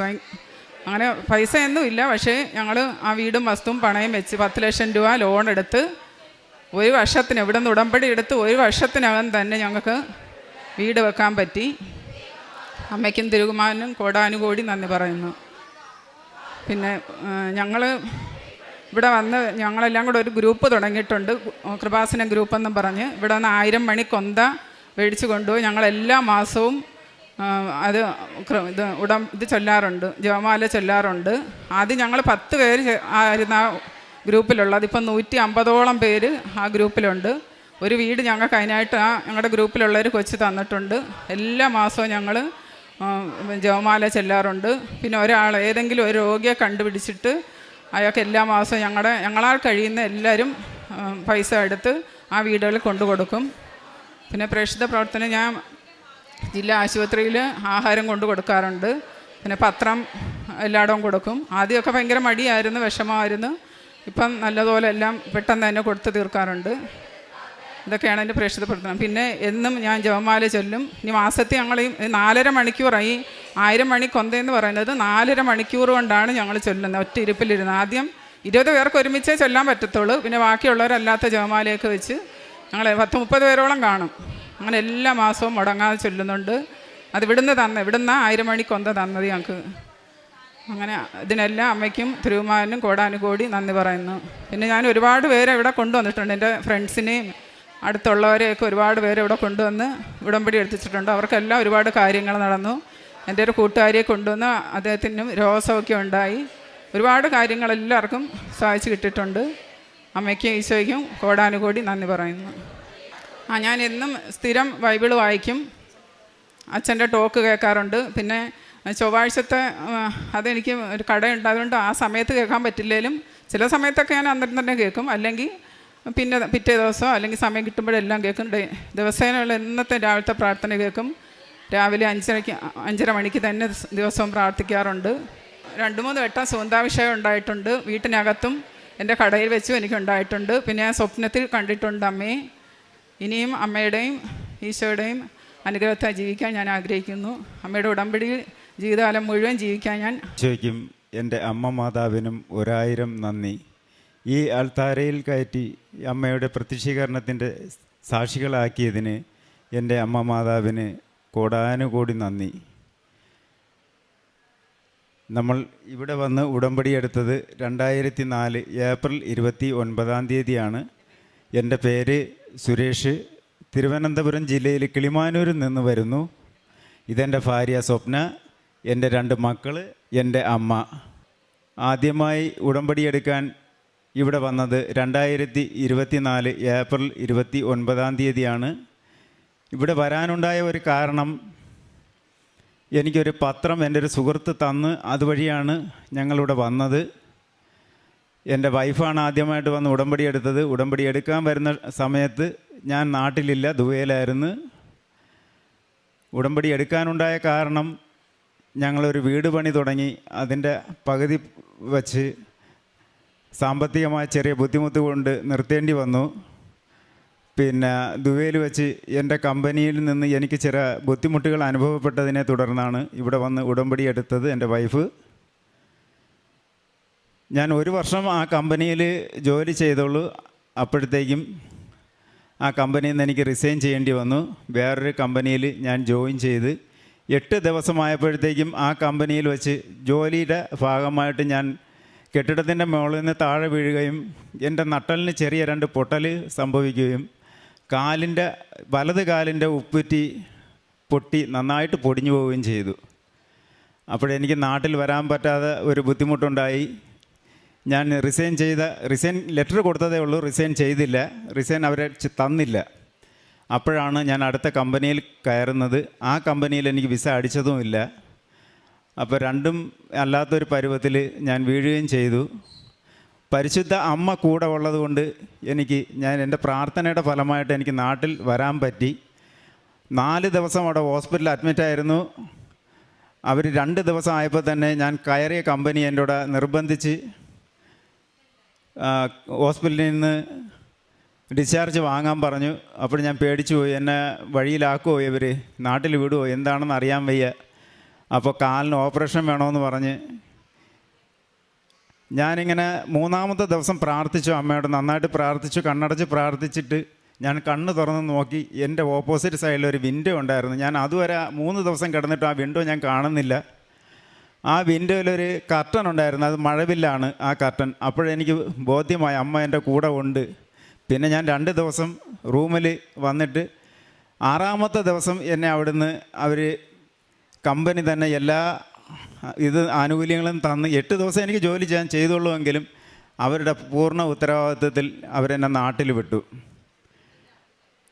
ഞാൻ നേരത്തെ പറഞ്ഞല്ലോ, എൻ്റെ വീട് പണി അന്നേരം തുടങ്ങി പകുതി വഴിയിൽ നിൽക്കുന്ന സമയത്താണ് എനിക്ക് ആക്സിഡൻറ്റ് പറ്റുന്നത്. ഞാൻ നാട്ടിൽ വന്ന് സാമ്പത്തികമായിട്ട് വളരെ ബുദ്ധിമുട്ടായിരുന്നു. നാട്ടിൽ വന്ന് എന്ത് ചെയ്യണമെന്നറിയാതെ നിൽക്കുന്ന സമയത്താണ് അമ്മ മാതാവിൻ്റെ ഒരു അനുഗ്രഹം ഉണ്ടായി. അപ്പോൾ അതിന് മുമ്പ് ഒരു ലോൺ ഉണ്ടായിരുന്നു. ആ ലോൺ നാട്ടിൽ വന്ന് ക്ലോസ് ചെയ്യാൻ പറ്റി എനിക്ക്. അതും അമ്മ മാതാവിൻ്റെ ഒരു അനുഗ്രഹം തന്നെയാണ്. ആ ലോൺ എനിക്ക് അതിന് മുമ്പ് ആ ലോൺ എടുത്ത ബാങ്കിൽ തന്നെ ഒരു 10 ലക്ഷത്തിൻ്റെ ഒരു ചിട്ടിയും ഞാൻ തുടങ്ങിയായിരുന്നു. അപ്പോൾ ആ ചിട്ടി 2 ചിട്ടിയായിട്ടും ഞങ്ങളെ അറിയിച്ചില്ല ബാങ്ക് ഇങ്ങനെ ചിട്ടി തുടങ്ങി. ആദ്യത്തെ ഒരു ചിട്ടിയുടെ പൈസ അടച്ചായിരുന്നു. 3-ാമത്തെ ചിട്ടി ആവണ ടൈമിന് ബാങ്ക് വിളിച്ചിട്ട് പറഞ്ഞ് നിങ്ങൾ 2-ാമത്തെ ചിട്ടിയുടെ പൈസയും തരണമെന്ന് പറഞ്ഞു. അപ്പോഴാണ് ഞാൻ ആക്സിഡൻ്റായി നാട്ടിൽ വരുന്നത്. അപ്പോൾ ഞാൻ പറഞ്ഞു എന്തുകൊണ്ട് നമ്മളെ നിങ്ങൾ അറിയിച്ചില്ല, ഞങ്ങൾക്ക് സാമ്പത്തിക ബുദ്ധിമുട്ടുണ്ട്, ഈ ലോണും ചിട്ടിയും കൂടെ ഒരുമിച്ച് കൊണ്ടുപോകാൻ പറ്റത്തില്ല, ഞങ്ങൾക്ക് ചിട്ടി വേണ്ടാന്ന് പറഞ്ഞു. പിന്നെ അമ്മ മാതാവ് ഒരു ബോധ്യം എനിക്ക് തന്നു, എന്തിന് നീ വിഷമിക്കണം, നീ ധൈര്യമായിട്ട് പോ എന്ന് പറഞ്ഞതിൻ്റെ പേരിൽ 3ാമത്തെ ചിട്ടിയുടെ പൈസ അടച്ച് ഞാൻ ബാങ്കിൽ പോയി, എൻ്റെ വൈഫ് പോയി. 3ാമത്തെ ചിട്ടി ഞങ്ങൾക്ക് തന്നെ കിട്ടുകയും ചെയ്തു. അതൊരു വലിയ അനുഗ്രഹമാണ്. അപ്പോഴേ ലോൺ ക്ലോസ് ചെയ്യാൻ പറ്റി.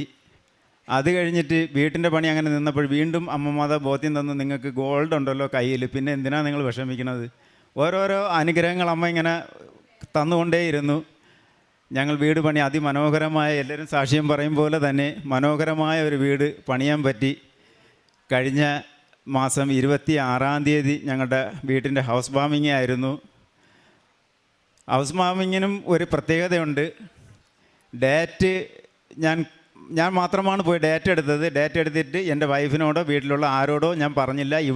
ഇവിടെ വന്നു അമ്മയോട് പറഞ്ഞു, അമ്മ എൻ്റെ വീടിൻ്റെ ഹൗസ് വാമിംഗ് ആണ്, അമ്മയും ഈശോപ്പനും എൻ്റെ വീട്ടിൽ അന്നേ ദിവസം ഉണ്ടാവണം, കാനായിലെ കല്യാണ വിരുന്ന് പോലെ ഗംഭീരമാക്കി തരണേ എന്ന് ഞാൻ പ്രാർത്ഥിച്ചാണ് പോയത്.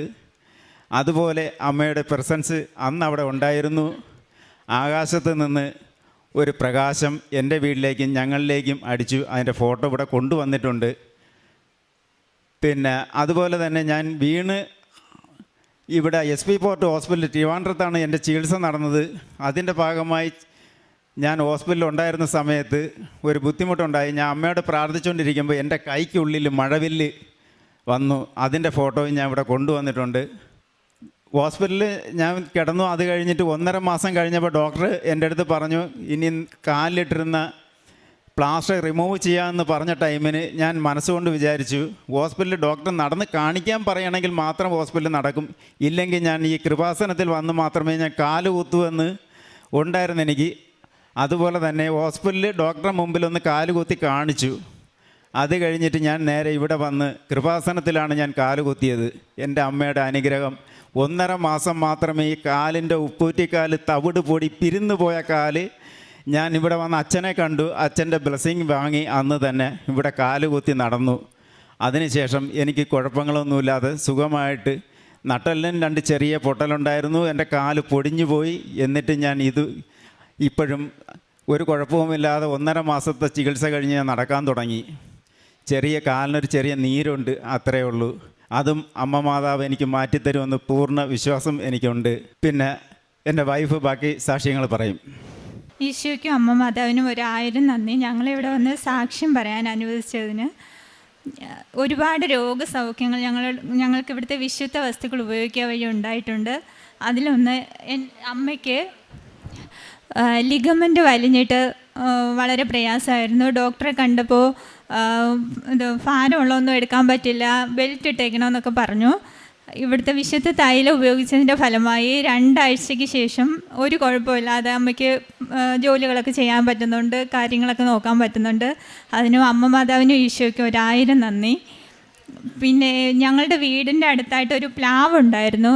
അപ്പോൾ ഒരു ദിവസം വൈകുന്നേരം ആയപ്പോൾ ആ പ്ലാവ് ചെറുതായിട്ട് ഇങ്ങനെ ചരിഞ്ഞ് ഞങ്ങളുടെ വീടിൻ്റെ അടുത്തേക്ക് ഇങ്ങനെ വന്നു.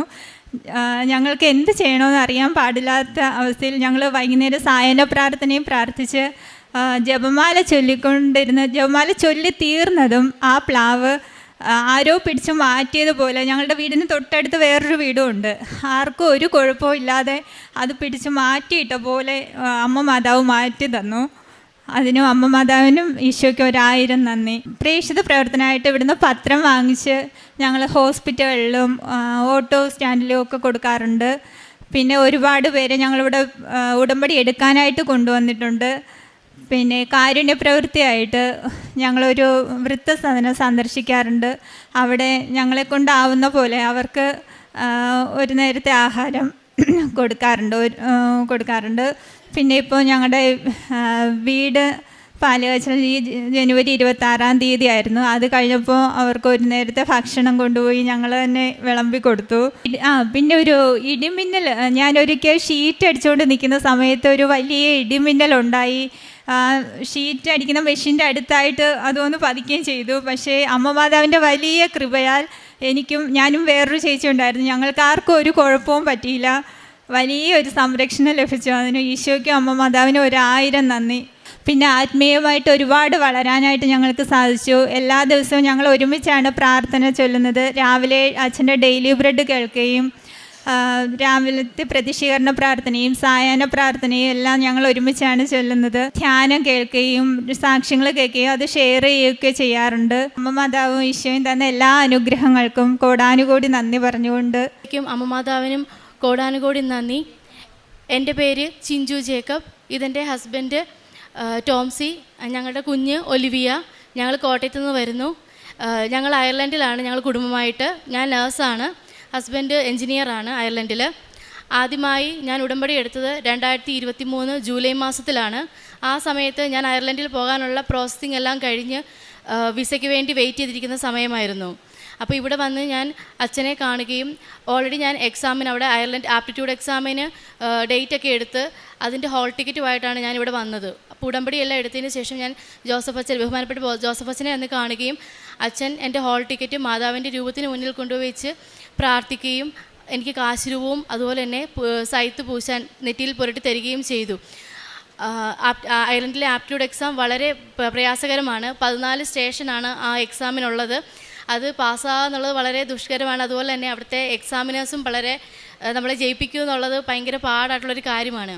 അപ്പം ഞാൻ അവിടെ ചെന്ന് അച്ഛൻ്റെ ധ്യാനം കേട്ടപ്പോൾ എനിക്ക് മനസ്സിലായ കാര്യമുണ്ട്. ഉടമ്പടി ഉപ്പ് അതിന് വളരെ ശക്തിയുള്ളൊരിതാണ്. അത് വിശ്വാസ പ്രമാണം ചൊല്ലി നമ്മൾ പ്രാർത്ഥിച്ച് അത് നമ്മൾക്ക് വേണ്ട സ്ഥലത്ത് ആരും ചവിട്ടാത്തൊരു സ്ഥലത്ത് നിക്ഷേപിക്കുകയാണെങ്കിൽ നമ്മുടെ ആവശ്യം സാധിക്കുമെന്ന് ഞാൻ മനസ്സിലാക്കിയിരുന്നു. അതനുസരിച്ച് ഞാൻ കുറച്ചൊരു ഉപ്പ് ഒരു ടിഷ്യൂവിൽ കരുതിക്കൊണ്ടാണ് ഞാൻ പോയത്. അപ്പോൾ എക്സാം സെൻറ്ററിൽ ചെന്ന് ആരും ചവിട്ടാത്തൊരു സ്ഥലം നോക്കി വിശ്വാസ പ്രമാണം ചൊല്ലി ഞാൻ അത് ഇട്ടതിന് ശേഷമാണ് ഞാൻ എക്സാം ഹാളിൽ കയറിയത്. ആദ്യത്തെ 2-3 എക്സാമൊക്കെ എളുപ്പമായിരുന്നു. പിന്നീട് ഞാൻ ഒരുപാട് തെറ്റുകൾ കാണിച്ചു. അങ്ങോട്ടും ഇങ്ങോട്ടും കുറേ മിസ്റ്റേക്കുകളൊക്കെ വരുത്തി. എന്നിരുന്നാൽ പോലും റിസൾട്ട് വന്നപ്പം ഞാൻ 14 സ്റ്റേഷനിൽ ഞാൻ ആദ്യത്തെ അറ്റംപ്റ്റിൽ തന്നെ പാസ്സായി. അത് വലിയൊരു അനുഗ്രഹമായിട്ടാണ് എനിക്ക് തോന്നുന്നത്. അമ്മാതാവിൻ്റെയും തിരുകുമാരൻ്റെയും അനുഗ്രഹം വഴിയാണ് ഞാൻ എക്സാം പാസ്സായത്. അതിനുശേഷം ഞാൻ ജോലിയിൽ കയറുകയും ചെയ്തു. 5 മാസത്തിനുള്ളിൽ അയർലൻഡിലെത്തി 5 മാസത്തിനുള്ളിൽ തന്നെ എനിക്ക് എൻ്റെ ഹസ്ബൻഡിനെ അയർലൻഡിലേക്ക് കൊണ്ടുപോകാനും അതുപോലെ തന്നെ അവിടെ അയർലൻഡിൽ ഹസ്ബൻഡുമാർ സാധാരണ എത്തിക്കഴിഞ്ഞാൽ അവരുടെ പ്രൊഫഷനിലുള്ള ജോബ് കിട്ടാൻ വളരെ പ്രയാസമാണ്.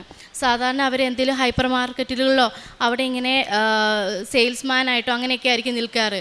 എന്നാൽ ഇവിടെ വന്ന് ഹസ്ബൻഡ് അയർലൻഡിലേക്ക് വരുന്നതിന് മുന്നേയായി ഇവിടെ വന്ന് ഉടമ്പടി എടുക്കുകയും ബഹുമാനപ്പെട്ട ജോസഫ് അച്ഛനെ കാണുകയും ചെയ്തു. അന്ന് അച്ഛൻ എൻ്റെ ഹസ്ബൻഡിനോട് പറഞ്ഞായിരുന്നു, നീ അയർലൻഡിൽ ചെന്ന് കഴിഞ്ഞാൽ നിനക്ക് വളരെ നല്ലൊരു ജോലി കിട്ടുകയും അതുപോലെ തന്നെ നീ വിചാരിക്കുന്നതിൽ കൂടുതൽ സാലറി ഉള്ളൊരു ജോബായിരിക്കും നിനക്ക് കിട്ടാൻ പോവുകയെന്ന്.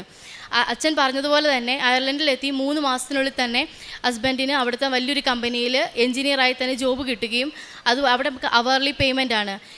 നേഴ്സായി എനിക്ക് കിട്ടുന്നതിൻ്റെ ഡബിളാണ് എൻ്റെ ഹസ്ബൻഡിന് അവിടെ ജോബിന് കിട്ടിയ സാലറി. അതൊക്കെ അമ്മ മാതാവിൻ്റെയും തിരുക്കുമാരൻ്റെയും വലിയൊരു അനുഗ്രഹമായിട്ടാണ് ഞാൻ കരുതുന്നത്. ഞങ്ങളുടെ കല്യാണം കഴിഞ്ഞിട്ട് 4 വർഷമായിരുന്നു. ഞാൻ 2024 ഞങ്ങൾ ആദ്യത്തെ വെക്കേഷൻ വരുമ്പോൾ ഞങ്ങൾ ഇവിടെ വന്ന് അച്ഛനെ കാണുകയും എനിക്ക് ആ സമയത്ത് ഞങ്ങൾ ടെസ്റ്റൊക്കെ ചെയ്തപ്പോൾ എല്ലാം നോർമലാണ്. പക്ഷേ PCODയുടെ ചെറിയൊരു പ്രോബ്ലം ഉണ്ട്. അതല്ലാതെ വേറെ കുഴപ്പങ്ങളൊന്നുമില്ല, മരുന്നൊന്നും കഴിക്കേണ്ടെന്നാണ് ഡോക്ടർ ഞങ്ങളോട് പറഞ്ഞത്. നിങ്ങൾ ഒരുമിച്ച് നിന്നാൽ മാത്രം മതി എന്ന് പറഞ്ഞ് വിടുകയും പക്ഷേ എന്നാലും ഞങ്ങൾ 4 വർഷം വെയിറ്റ് ചെയ്തിട്ട് ഞങ്ങൾക്കൊരു കുഞ്ഞിനെ ദൈവം തന്നില്ല.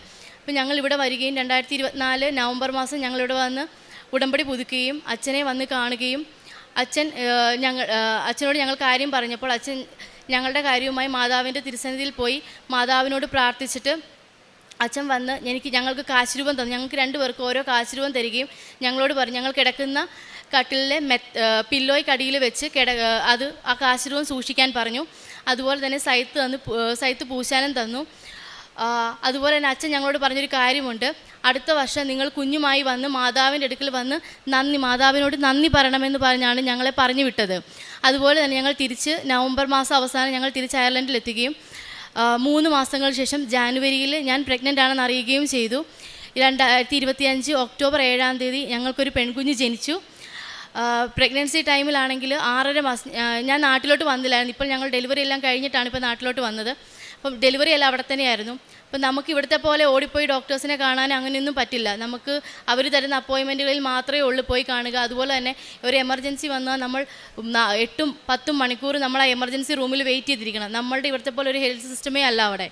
അപ്പം പ്രഗ്നൻസിക്കിടയ്ക്ക് തന്നെ എനിക്ക് ഇടയ്ക്ക് പല ബുദ്ധിമുട്ടുകളുണ്ടായി. ശ്വാസം മുട്ടൽ, പിന്നെ കുഞ്ഞിന് അനക്കക്കുറവ്, അങ്ങനെ പല പല ബുദ്ധിമുട്ടുകളുണ്ടായിരുന്നു. 6.5 മാസത്തെ സ്കാനിങ്ങിൽ അവിടെ വെച്ച് ചെയ്തപ്പോൾ കുഞ്ഞിലോട്ടുള്ള രക്തയോട്ടം, അത് പ്ലാസൻ്റയിൽ നിന്ന് കുഞ്ഞിലോട്ടുള്ള ബ്ലഡ് കിട്ടുന്നത് ഉള്ള ഒരു പ്രോബ്ലം ഡോക്ടേഴ്സ് കണ്ടുപിടിച്ചു ആ സ്കാനിങ്ങിൽ. അതിനവർ പറഞ്ഞ പേര് പ്ലാസൻ്റൽ ഇൻസഫിഷ്യൻ്റ് എന്നാണ്. നേഴ്സായ എനിക്ക് അതിനെപ്പറ്റി അതെന്താണെന്നറിയാം. അപ്പോൾ അത് വളരെ വലിയൊരു കാര്യമാണെന്ന്, വലിയൊരു പ്രോബ്ലമാണെന്ന് എനിക്കറിയാമായിരുന്നു. അതുപോലെ തന്നെ കുഞ്ഞ് കിടക്കുന്ന വെള്ളം അത് വേണ്ടത്ര ഇല്ലെന്നും, പിന്നെ ആ മാസത്തിനുള്ള വളർച്ചക്കുറവ്, കുഞ്ഞിനുള്ള തൂക്കക്കുറവ് ആണെന്നും ഡോക്ടർ ഞങ്ങളോട് പറഞ്ഞ് പേടിപ്പിച്ചു. അപ്പോൾ ഡോക്ടർ പറഞ്ഞത് വെച്ചാൽ ഇനിയുള്ള മാസങ്ങളിൽ എല്ലാ ആഴ്ചയിലും സ്കാനിങ് വേണമെന്നും, ഇതിൽ എന്തെങ്കിലും ഒരു മാറ്റം കാണുകയാണെന്നുണ്ടെങ്കിൽ ഉടനെ തന്നെ, അത് ചിലപ്പോൾ അടുത്ത മാസമാകാം. ആ ഡോക്ടറിനെ അന്ന് സ്കാൻ ചെയ്ത സമയത്ത് എനിക്ക് 29 ആഴ്ചയായിട്ടുള്ളായിരുന്നു. അപ്പോൾ നേഴ്സായി എനിക്കറിയാതെ ഒന്നും ആയിട്ടില്ല. കുഞ്ഞ് പുറത്ത് വന്നു കഴിഞ്ഞാൽ കുഞ്ഞിന് വേണ്ടത്ര ഓക്സിജനോ അല്ലെങ്കിൽ എടുക്കാനുള്ള ലങ്സ് പോലും മെച്ചുറാകാത്തൊരു ടൈം പീരീഡാണത്. അപ്പോൾ ഞാൻ ആ ഡോക്ടറിൻ്റെ മുമ്പിൽ ഇരുന്ന് കരയുകയാണ്. എന്നാൽ നമ്മുടെ ഇവിടുത്തെ ഡോക്ടേഴ്സിനെ പോലെ നമ്മളെ ആശ്വസിപ്പിക്കും അങ്ങനെയൊന്നുമില്ല. അവർ പറഞ്ഞതിൽ തന്നെ ഉറച്ചു നിന്ന് എന്നെ വീണ്ടും വീണ്ടും എന്നെ പറഞ്ഞ് പേടിപ്പിക്കുകയും ഞാൻ അവിടെ നിന്ന് കരഞ്ഞുകൊണ്ടാണ് ആ റൂമിൽ നിന്ന് ഇറങ്ങിപ്പോകുന്നത്. തിരിച്ച് വീട്ടിൽ വന്നതിന് ശേഷം ഞാൻ എൻ്റെ അമ്മേനെ വിളിച്ചു. എൻ്റെ അമ്മയെ ഓൾറെഡി ഇവിടെ വന്ന് ഉടമ്പടി എടുത്തിട്ടുണ്ടായിരുന്നു. അപ്പം അമ്മ പറഞ്ഞു, മാതാവിനോട് മുട്ടിപ്പായി പ്രാർത്ഥിക്കുക, നിൻ്റെ കയ്യിൽ മാതാവിൻ്റെ ഉടമ്പടി ഉപ്പും തൈലവും എല്ലാം ഇല്ലേ, നീ അതെല്ലാം വെച്ച് പ്രാർത്ഥിക്കാൻ പറഞ്ഞു. ഞങ്ങൾ രാവിലെയും വൈകിട്ടും പ്രഗ്നൻസി അറിഞ്ഞതിന് ശേഷം എന്നും വയറിൽ കുരിശ് വരച്ച് അമ്മ മാതാവിൻ്റെ ഉടമ്പടി തൈലം വെച്ച് കുരിശ് വരച്ച് പ്രാർത്ഥിക്കുമായിരുന്നു. ഇപ്പം ഞങ്ങൾ അത് വെച്ച് പ്രാർത്ഥിക്കുകയും പിന്നെ ഞാൻ കഴിക്കുന്ന ഫുഡിനകത്ത് ഉപ്പിട്ട് മാതാവിൻ്റെ ഉടമ്പടി ഉപ്പിട്ട് പ്രാർത്ഥിച്ച് കഴിക്കുകയും പിന്നെ വൈകിട്ടത്തെ കുരിശുവര കഴിഞ്ഞതിന് ശേഷം ഞങ്ങൾ ഉടമ്പടി തേൻ നാക്കിൽ പുരട്ടി കുടിക്കുകയും ചെയ്തിരുന്നു. ഇതെല്ലാം കഴിഞ്ഞ് പ്രാർത്ഥിച്ച് അടുത്ത ആഴ്ചത്തെ സ്കാനിങ്ങിന് ചെന്നപ്പോൾ അത്ഭുതമെന്ന് പറയട്ടെ, അന്ന് പറഞ്ഞ ഒരു പ്രോബ്ലവും ആ സ്കാനിങ്ങിൽ ഇല്ലായിരുന്നു. പ്ലാസൻ്റൽ ഇൻസഫിഷ്യൻസിയോ അല്ലെ ഫ്ലൂയിഡിലുള്ള ഒരു കുറവോ ഒന്നും തന്നെ ഇല്ല. അവർ പറഞ്ഞ കുഞ്ഞിന് തൂക്കം കുറവാണ്, എന്നാൽ അത് നോർമലായിട്ടുള്ളൊരു തൂക്കമാണ്. സാധാരണ അയർലൻഡിലുള്ള പിള്ളേർക്കെന്ന് വെച്ച് കഴിഞ്ഞാൽ 4-5 കിലോ ആയിരിക്കും ഉണ്ടാകുന്ന പിള്ളേർക്ക്. അത് വെച്ച് നോക്കുമ്പോൾ എൻ്റെ കുഞ്ഞിന് ആ 7 മാസത്തെ ഇതിൽ വലിയ വെയിറ്റിൽ 800 ഗ്രാമേ ഉണ്ടായിരുന്നുള്ളൂ. അത് അവർക്ക് വലിയൊരു കുറവായിരുന്നു. അപ്പോൾ അവർ പറഞ്ഞു ഓക്കെ, അത് ഇന്ത്യൻ ബേബീസിനും അയർലൻഡ് ബേബീസിനും തമ്മിലുള്ള വ്യത്യാസം മാത്രമാണെന്ന് അവർ പറയുകയും ചെയ്തു. പിന്നീടുള്ള തുടർച്ചയായി 1 മാസം കൂടെ ഞാൻ ആഴ്ചയിൽ സ്കാനിങ് ചെയ്യുകയും ആ മാസത്തിൽ ഒരു പ്രാവശ്യം പോലും ഒരു കുഴപ്പവും ആ സ്കാനിങ്ങിലൊന്നും കാണുകയും ചെയ്തില്ല. അതിനുശേഷം പിന്നീട് അവരെനിക്ക് 2 ആഴ്ച കൂടുമ്പോൾ സ്കാനിങ് ആക്കുകയും ചെയ്തു. 8 മാസം ആയപ്പോഴത്തേന് അവർ പറഞ്ഞു ഇനി ആ 2 ആഴ്ചത്തെ സ്കാനിങ്ങും വേണ്ട, ഇനി ഡെലിവറിക്ക് മുന്നേ ആയിട്ട് ഒരു സ്കാനിങ് മാത്രം മതിയെന്ന് പറഞ്ഞ് അവരെന്നെ വിടുകയും 37 ആഴ്ച കംപ്ലീറ്റ് ആയതിനു ശേഷം ഒരു സ്കാനിങ് കൂടെ ചെയ്യുകയും അതിനകത്ത് കുഞ്ഞിന് ആവശ്യമായ തൂക്കവും അതുപോലെ രക്തയോട്ടത്തിൽ ഒരു കുഴപ്പവും ഇല്ലായിരുന്നു. കുഞ്ഞിന് വേണ്ടത്ര ഫ്ലൂയിഡും എല്ലാം തന്നെ ഉണ്ടായിരുന്നു. അവരെന്നോട് പറഞ്ഞു നമുക്ക് ഒരുപാട് വെയിറ്റ് ചെയ്യേണ്ട, അങ്ങനെ ഒരു പ്രോബ്ലം കണ്ടതുകൊണ്ട് നമുക്ക് നേരത്തെ തന്നെ മരുന്ന് വെച്ച് പ്രസവിപ്പിക്കാം എന്ന് പറഞ്ഞ് 38 ആഴ്ചയും 3 ദിവസവും കഴിഞ്ഞതിന് ശേഷം പൂർണ്ണ വളർച്ച എത്തിയതിന് ശേഷമാണ് എൻ്റെ കുഞ്ഞ് പുറത്ത് വന്നത്. അതും വളരെ ആരോഗ്യമുള്ള, ഒരു കുഴപ്പവും അവർ പറഞ്ഞത് വെച്ച് നോക്കുകയാണെങ്കിൽ ഒരു കുഴപ്പവും എൻ്റെ കുഞ്ഞിനില്ലായിരുന്നു. പൂർണ്ണ ആരോഗ്യമുള്ള ഒരു പെൺകുഞ്ഞിനെയാണ് അമ്മ മാതാവും തിരുക്കുമാരനും എനിക്ക് തന്ന് അനുഗ്രഹിച്ചത്. അതിന് ഞാൻ എൻ്റെ അമ്മ മാതാവിനോടും തിരുക്കുമാരനോടും ഒരുപാട് നന്ദിയുള്ളവളാണ്. അതുകൂടാതെ അയർലൻഡിൽ പോയതിനു ശേഷമാണെങ്കിൽ പോലും ഞങ്ങൾ ഇവിടെ വന്ന് ഉടമ്പടി പുതുക്കിയതിന് ശേഷം ഇവിടുത്തെ ഉടമ്പടി പത്രം വാങ്ങിക്കൊണ്ട് പോവുകയും അത് അയർലൻഡിൽ ഞാൻ വർക്ക് ചെയ്യുന്ന ഹോസ്പിറ്റലിൽ കൊണ്ടുപോയി രോഗികൾക്കും കൂടെ വർക്ക് ചെയ്യുന്നവർക്കും പറഞ്ഞു കൊടുക്കുകയും അവരെ പ്രാർത്ഥിപ്പിക്കുകയും ചെയ്തിരുന്നു. അതുപോലെ തന്നെ അവിടെയുള്ള ചാരിറ്റി ഓർഗനൈസേഷന് എല്ലാ മാസവും ഞങ്ങളുടെ സാലറിയിൽ നിന്ന് കുറച്ച് പൈസ അവരെ സഹായിക്കാനായി കൊടുക്കുകയും ചെയ്തിരുന്നു. അതുപോലെ തന്നെ ഞങ്ങൾക്ക് ഒരുപോലെ ടൈം കിട്ടുന്ന സമയങ്ങളിൽ ഞങ്ങൾ മാതാവിൻ്റെ ഉടമ്പടി ധ്യാനം ഒരുമിച്ചിരുന്ന് കൂടാൻ ശ്രമിക്കുകയും ചെയ്തിരുന്നു. അതിൻ്റെ എല്ലാം ഫലമായിട്ടാണ് ഞങ്ങൾക്ക് ഒരു പെൺകുഞ്ഞിനെ ദൈവം തന്ന് അനുഗ്രഹിച്ചത്. അമ്മ മാതാവിനും തിരുക്കുമാരനും കോടാനുകോടി നന്ദി രേഖപ്പെടുത്തിക്കൊള്ളുന്നു. അയർലൻഡിൽ പോകുന്നതിന് മുൻപ് ഞാൻ കോട്ടയംകാരിയാണ്. അപ്പോൾ കോട്ടയം മെഡിക്കൽ കോളേജിൽ പോയി ഞങ്ങൾ ഇവിടുന്ന് ഉടമ്പടിപ്പത്രം വാങ്ങിച്ചതിന് ശേഷം അവിടെ ക്യാൻസർ വാർഡിൽ പോവുകയും രോഗികളെ കാണുകയും അവർക്ക് വേണ്ടി പ്രാർത്ഥിക്കുകയും ഉടമ്പടിപ്പത്രം കൊടുക്കുകയും പിന്നെ പാവപ്പെട്ട രോഗികൾക്ക് ചികിത്സയ്ക്കായി കുറച്ച് പൈസ കൊടുത്ത് അവരെ സഹായിക്കുകയും ചെയ്തിരുന്നു. അതുപോലെ തന്നെ അയർലൻഡിൽ എത്തിയതിന് ശേഷവും ഇവിടുന്ന് ഇംഗ്ലീഷ് പത്രം വാങ്ങിച്ചുകൊണ്ട് പോയി അവിടെയുള്ള രോഗികൾക്ക് അവർക്ക് വളരെ കാര്യമാണ്. അവിടുത്തെ വയസ്സായ അമ്മച്ചിമാർക്കൊക്കെ ഈ മാതാവിനെ പറ്റി അറിയുക അവർക്ക് ഭയങ്കര കാര്യമായിട്ടുള്ള കാര്യം. കാരണം ഇപ്പോഴത്തെ തലമുറയ്ക്ക് വിശ്വാസം കുറവുള്ളൊരു തലമുറയാണ് അയർലൻഡിലുള്ളത്. അപ്പോൾ അത് വെച്ചിപ്പോൾ നമ്മൾ ചെന്ന് മാതാവിനെ പറ്റിയും ഈശോയെ പറ്റിയൊക്കെ അവരോട് പറയുമ്പോൾ അവർക്ക് വലിയ കാര്യമാണ് അത് കേൾക്കാനും പറയാനും ഒക്കെ. അപ്പം അവർക്ക് ഞാൻ കൊണ്ടുപോയി ഉടമ്പടിപ്പത്രം കൊടുക്കുകയും മാതാവിൻ്റെ ഇവിടുത്തെ കാര്യങ്ങളൊക്കെ പറഞ്ഞ് അവർക്ക് വിശദീകരിച്ച് കൊടുക്കുകയും ചെയ്തിരുന്നു. പിന്നെ അതുപോലെ തന്നെ അവിടുത്തെ ചാരിറ്റി ഓർഗനൈസേഷനായിട്ടുള്ള ക്യാൻസർ ഓർഗനൈസേഷനിലോട്ട് ഞങ്ങൾ എല്ലാ മാസവും കുറച്ച് പൈസ കൊടുക്കുകയും പിന്നെ അതുപോലെ തന്നെ അവിടെ ഡബ്ലിനിൽ പിള്ളേർക്ക് വേണ്ടിയുള്ള ചിൽഡ്രൻസ് ഹോസ്പിറ്റലുണ്ട്. അപ്പോൾ അവിടെ ചികിത്സിക്കാൻ കഴിവില്ലാത്ത പിള്ളേർക്ക് വേണ്ടിയൊക്കെ ആയിട്ട് ഞങ്ങൾ എല്ലാ മാസവും കുറച്ച് പൈസ കൊടുത്ത് അവരെ സഹായിക്കുകയൊക്കെ ചെയ്തിരുന്നു. ഞങ്ങൾക്ക് ലഭിച്ച എല്ലാ അനുഗ്രഹങ്ങൾക്കും ഞങ്ങൾ അമ്മ മാതാവിനോടും തിരുക്കുമാരനോടും ഒരുപാട് നന്ദിയും കൃതജ്ഞതയും രേഖപ്പെടുത്തിക്കൊള്ളു. ജാക്കുലിൻ, ഞാൻ UK നിന്നാണ് വരുന്നത്. ഇന്ന് ഈ അൾത്താരമേൽ നിൽക്കാൻ അനുവദിച്ചതിനെ ഓർത്ത് ഈശോയ്ക്കും അമ്മ മാതാവിനും ഒരുപാട് നന്ദി പറയുന്നു. ഞാൻ UK ഒരു നേഴ്സായി വർക്ക് ചെയ്യുന്ന ഒരാളാണ്. ഞാൻ വർക്ക് ചെയ്യുന്നത് ഒരു സൈക്കാട്രി വാർഡിലാണ്. ഒരിക്കൽ ജൂൺ 2025 എൻ്റെ പേഷ്യൻറ്റിന് മാനസിക നിലയ്ക്ക് ബുദ്ധിമുട്ടുള്ള ഒരാളാണ്. അദ്ദേഹത്തിന് ഷുഗറിൻ്റെ പ്രശ്നം വരികയും ഷുഗർ ലെവൽ ഡ്രോപ്പ് ആവുകയും ചെയ്തു.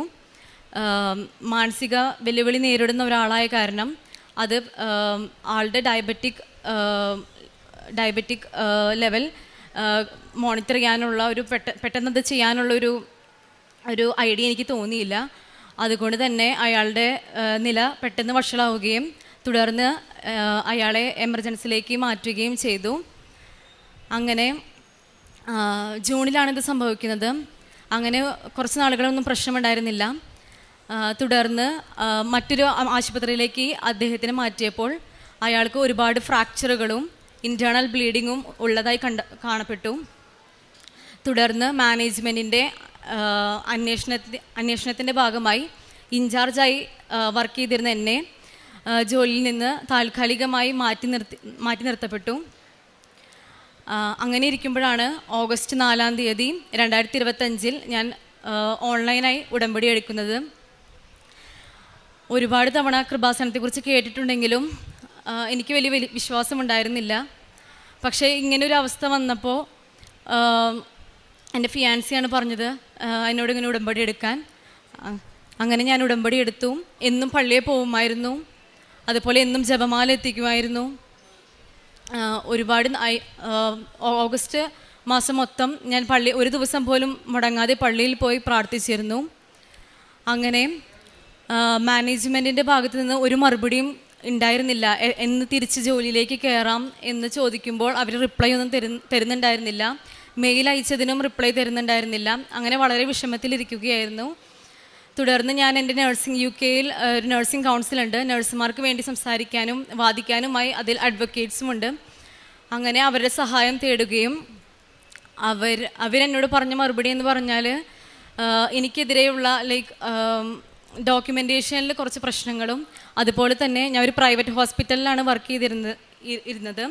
അതുകൊണ്ട് തന്നെ അവരുടെ ഭാഗം ക്ലിയർ ആക്കാനായി ഞാൻ ചെയ്തിരുന്ന ഡോക്യുമെൻറ്റ്സ് ഒക്കെ മാറ്റിക്കളയുകയും എനിക്കെതിരെ എന്നെ ബാധിക്കുന്ന തരത്തിലുള്ള എല്ലാ ഡോക്യുമെൻറ്റ്സ് അവർ ജനറേറ്റ് ചെയ്യുകയും ചെയ്തിരുന്നു. അങ്ങനെ നഴ്സിംഗ് യൂണിയൻ്റെ ഹെൽപ്പ് ചോദിച്ചപ്പോൾ അവർ പറഞ്ഞത് ഞങ്ങൾക്ക് കേസ് എത്രത്തോളം ജയിക്കും എന്ന് ഞങ്ങൾക്കും ഉറപ്പില്ല എന്നായിരുന്നു പറഞ്ഞത്. അങ്ങനെ എന്താ പറയേണ്ടതെന്ന് എനിക്കറിയില്ല. അവിടെ എനിക്കും അതുപോലെ തന്നെ എന്നൊപ്പം സഹായിക്കാമെന്ന് പറഞ്ഞ ആൾക്കാർക്കും ഒന്നും ചെയ്യാൻ പറ്റാത്തൊരവസ്ഥയായിരുന്നു. അങ്ങനെ മാതാവ് സെപ്റ്റംബർ 8 നോമ്പ് എടുത്തായിരുന്നു. സെപ്റ്റംബർ 12 മാനേജ്മെൻറ്റിൻ്റെ ഹയർ അതോറിറ്റിയിൽ നിന്നുള്ള ഒരാൾ എന്നെ വിളിക്കുകയും നിനക്ക് ജോലിയിലേക്ക് തിരിച്ചായി പ്രവേശിക്കാം, നിൻ്റെ പേരിലുള്ള എല്ലാ അലിഗേഷൻസും ഞങ്ങൾ എടുത്ത് കളഞ്ഞിരിക്കുന്നു എന്ന് പറയുകയും ചെയ്തു.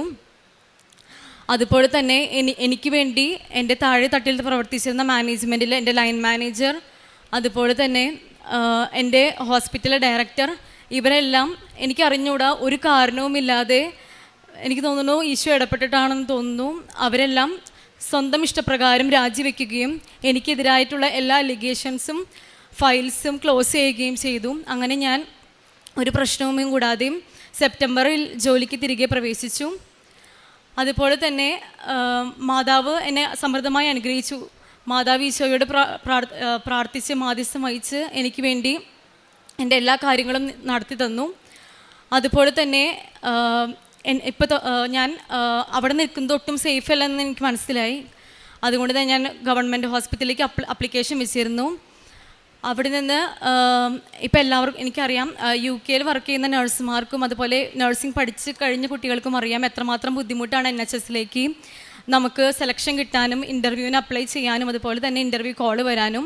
അങ്ങനെ ഞാൻ ഒട്ടും പ്രതീക്ഷിക്കാതെ തന്നെ ഒരു ഇൻ്റർവ്യൂ കോൾ എനിക്ക് ലഭിക്കുകയും അവിടെ പോയിട്ട് എനിക്ക് എന്താ പറയേണ്ടതെന്നൊന്നും അറിയില്ല. എൻ്റെ കയ്യിലാണെങ്കിൽ ഉടമ്പടി വസ്തുക്കളില്ല. ഞാൻ ഇവിടുത്തെ ഓൺലൈനിൽ സാക്ഷ്യം കേൾക്കുകയും അതുപോലെ ഡെയിലി ബ്രെഡ് കാണുകയും ചെയ്യുമ്പോൾ എല്ലാവരും പറയുന്നത് അവർക്ക് വിശുദ്ധ വസ്തുക്കൾ യൂസ് ചെയ്തിട്ടാണ് ഓരോ അനുഗ്രഹങ്ങളൊക്കെ കിട്ടിയത്. അപ്പോൾ എനിക്ക് ഭയങ്കര നിരാശയും വിഷമമൊക്കെ ആയിരുന്നു. കാരണം എൻ്റെ കയ്യിൽ മാത്രം ഒന്നുമില്ല, ഞാൻ ഓൺലൈനിലാണ് എടുത്തത്. അങ്ങനെ അച്ഛൻ ഒരു ദിവസം പറഞ്ഞു, ഡെയിലി ബ്രെഡിൽ നിങ്ങളുടെ കയ്യിൽ എന്താണോ ഉള്ളത് അതെടുത്ത് ഇപ്പോൾ വെഞ്ചരിക്കാം, ഉയർത്തി പിടിച്ചാൽ മതി. അങ്ങനെ ഞാൻ ആ വിശ്വാസത്തിൽ എൻ്റെ കയ്യിലിരുന്ന് ഉപ്പെടുത്ത് അച്ഛൻ പറഞ്ഞ രീതിക്ക് ഉയർത്തിപ്പിടിച്ച് അത് വെഞ്ചരിച്ചു. അങ്ങനെ ഇൻ്റർവ്യൂ ഹാളിൽ പോയിരുന്നിട്ട് ആ ഉപ്പ് വിതറി ഞാൻ പ്രാർത്ഥിച്ചു. എനിക്കറിയില്ല, ഞാൻ ഒന്നും പറഞ്ഞിട്ടില്ല, എന്തൊക്കെയോ പറഞ്ഞു. എനിക്കൊട്ടും കിട്ടാൻ അർഹതയില്ലാത്തതായിരുന്നു. പക്ഷെ മാതാവ് എനിക്കത് ഇൻ്റർവ്യൂ കോൾ ലൈക്ക് അവർ തിരിച്ച് വിളിച്ച് എന്നെ പറഞ്ഞു, നീ സെലക്റ്റായി. അങ്ങനെ എനിക്ക് NHSൽ ജോലിയും കിട്ടി. ഈ വരുന്ന മാർച്ച് 1, 2026 ഞാൻ തിരിച്ചു പോകുന്നത് പുതിയ NHS ജോലിയിലേക്ക് പ്രവേശിക്കാനാണ്. അതുപോലെ തന്നെ ആത്മീയമായി ഞാൻ വളരെ പുറകോട്ടായിരുന്നു. കുർബാനയ്ക്ക് പോവാനോ കുമ്പസാരിക്കാനോ ജപമാല ചൊല്ലാനോ എല്ലാത്തിനും എനിക്ക് മടിയായിരുന്നു. പക്ഷേ എൻ്റെ മാതാവ് എനിക്ക് എല്ലാ കാര്യങ്ങളും ഈശോ വഴിയായി ചെയ്തു തന്നു. അതുകൊണ്ട് തന്നെ ഞാനിപ്പോൾ ആത്മീയമായി വളരെ മുന്നിലാണ്. ഇന്നേ വരെ ഒരു ദിവസം പോലും കുർബാന മുടക്കിയിട്ടില്ല, ജപമാല മുടക്കിയിട്ടില്ല. ഇന്ന് ഞാൻ ഇവിടെ വന്ന് തീർത്ഥാടക ഉടമ്പടി എടുത്തു. ഇനിയും ആത്മീയതയിൽ ഇനിയും മുന്നോട്ട് പോകാൻ ഞാൻ പരിശ്രമിക്കും. അതുപോലെ തന്നെ ഞാൻ ഉടമ്പടി എടുത്ത നിയോഗങ്ങൾക്ക് അപ്പുറമായി ദൈവം എന്നെ സമൃദ്ധമായി അനുഗ്രഹിച്ചു.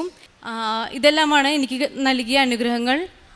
അമ്മ മാതാവിനും ഈശോയ്ക്കും ഒരുപാട് നന്ദി പറയുന്നു. ഞാൻ ചെയ്ത കാരുണ്യ പ്രവർത്തികൾ ഡെയിലി ബ്രെഡ് എന്നും കാണുമായിരുന്നു. അച്ഛൻ്റെ ചൊവ്വാഴ്ചയിൽ ഉടമ്പടി ധ്യാനം കേൾക്കുമായിരുന്നു. വഴിയരികിൽ കാണുന്ന ഭിക്ഷക്കാർക്ക് ഫുഡ് മേടിച്ച് കൊടുക്കുമായിരുന്നു. അതുപോലെ തന്നെ കൂടുതൽ ചാരിറ്റി ചെയ്യാനുള്ള അവസരം അവിടെ ഉണ്ടായിരുന്നില്ല. അതുകൊണ്ട് തന്നെ സോഷ്യൽ മീഡിയ വഴി ഒരുപാട് പാവങ്ങളുടെ അവസ്ഥകൾ വീഡിയോ വഴി കാണുമായിരുന്നു. അവരുടെ അക്കൗണ്ട് നമ്പറിലൂടെ എന്നാൽ കഴിയുന്ന വിധം സഹായം ഞാൻ ചെയ്തു കൊടുക്കുമായിരുന്നു. ഇതെല്ലാമാണ് ഞാൻ ചെയ്ത കാരുണ്യ പ്രവർത്തികൾ. എനിക്ക് നൽകിയ എല്ലാ അനുഗ്രഹങ്ങൾക്കും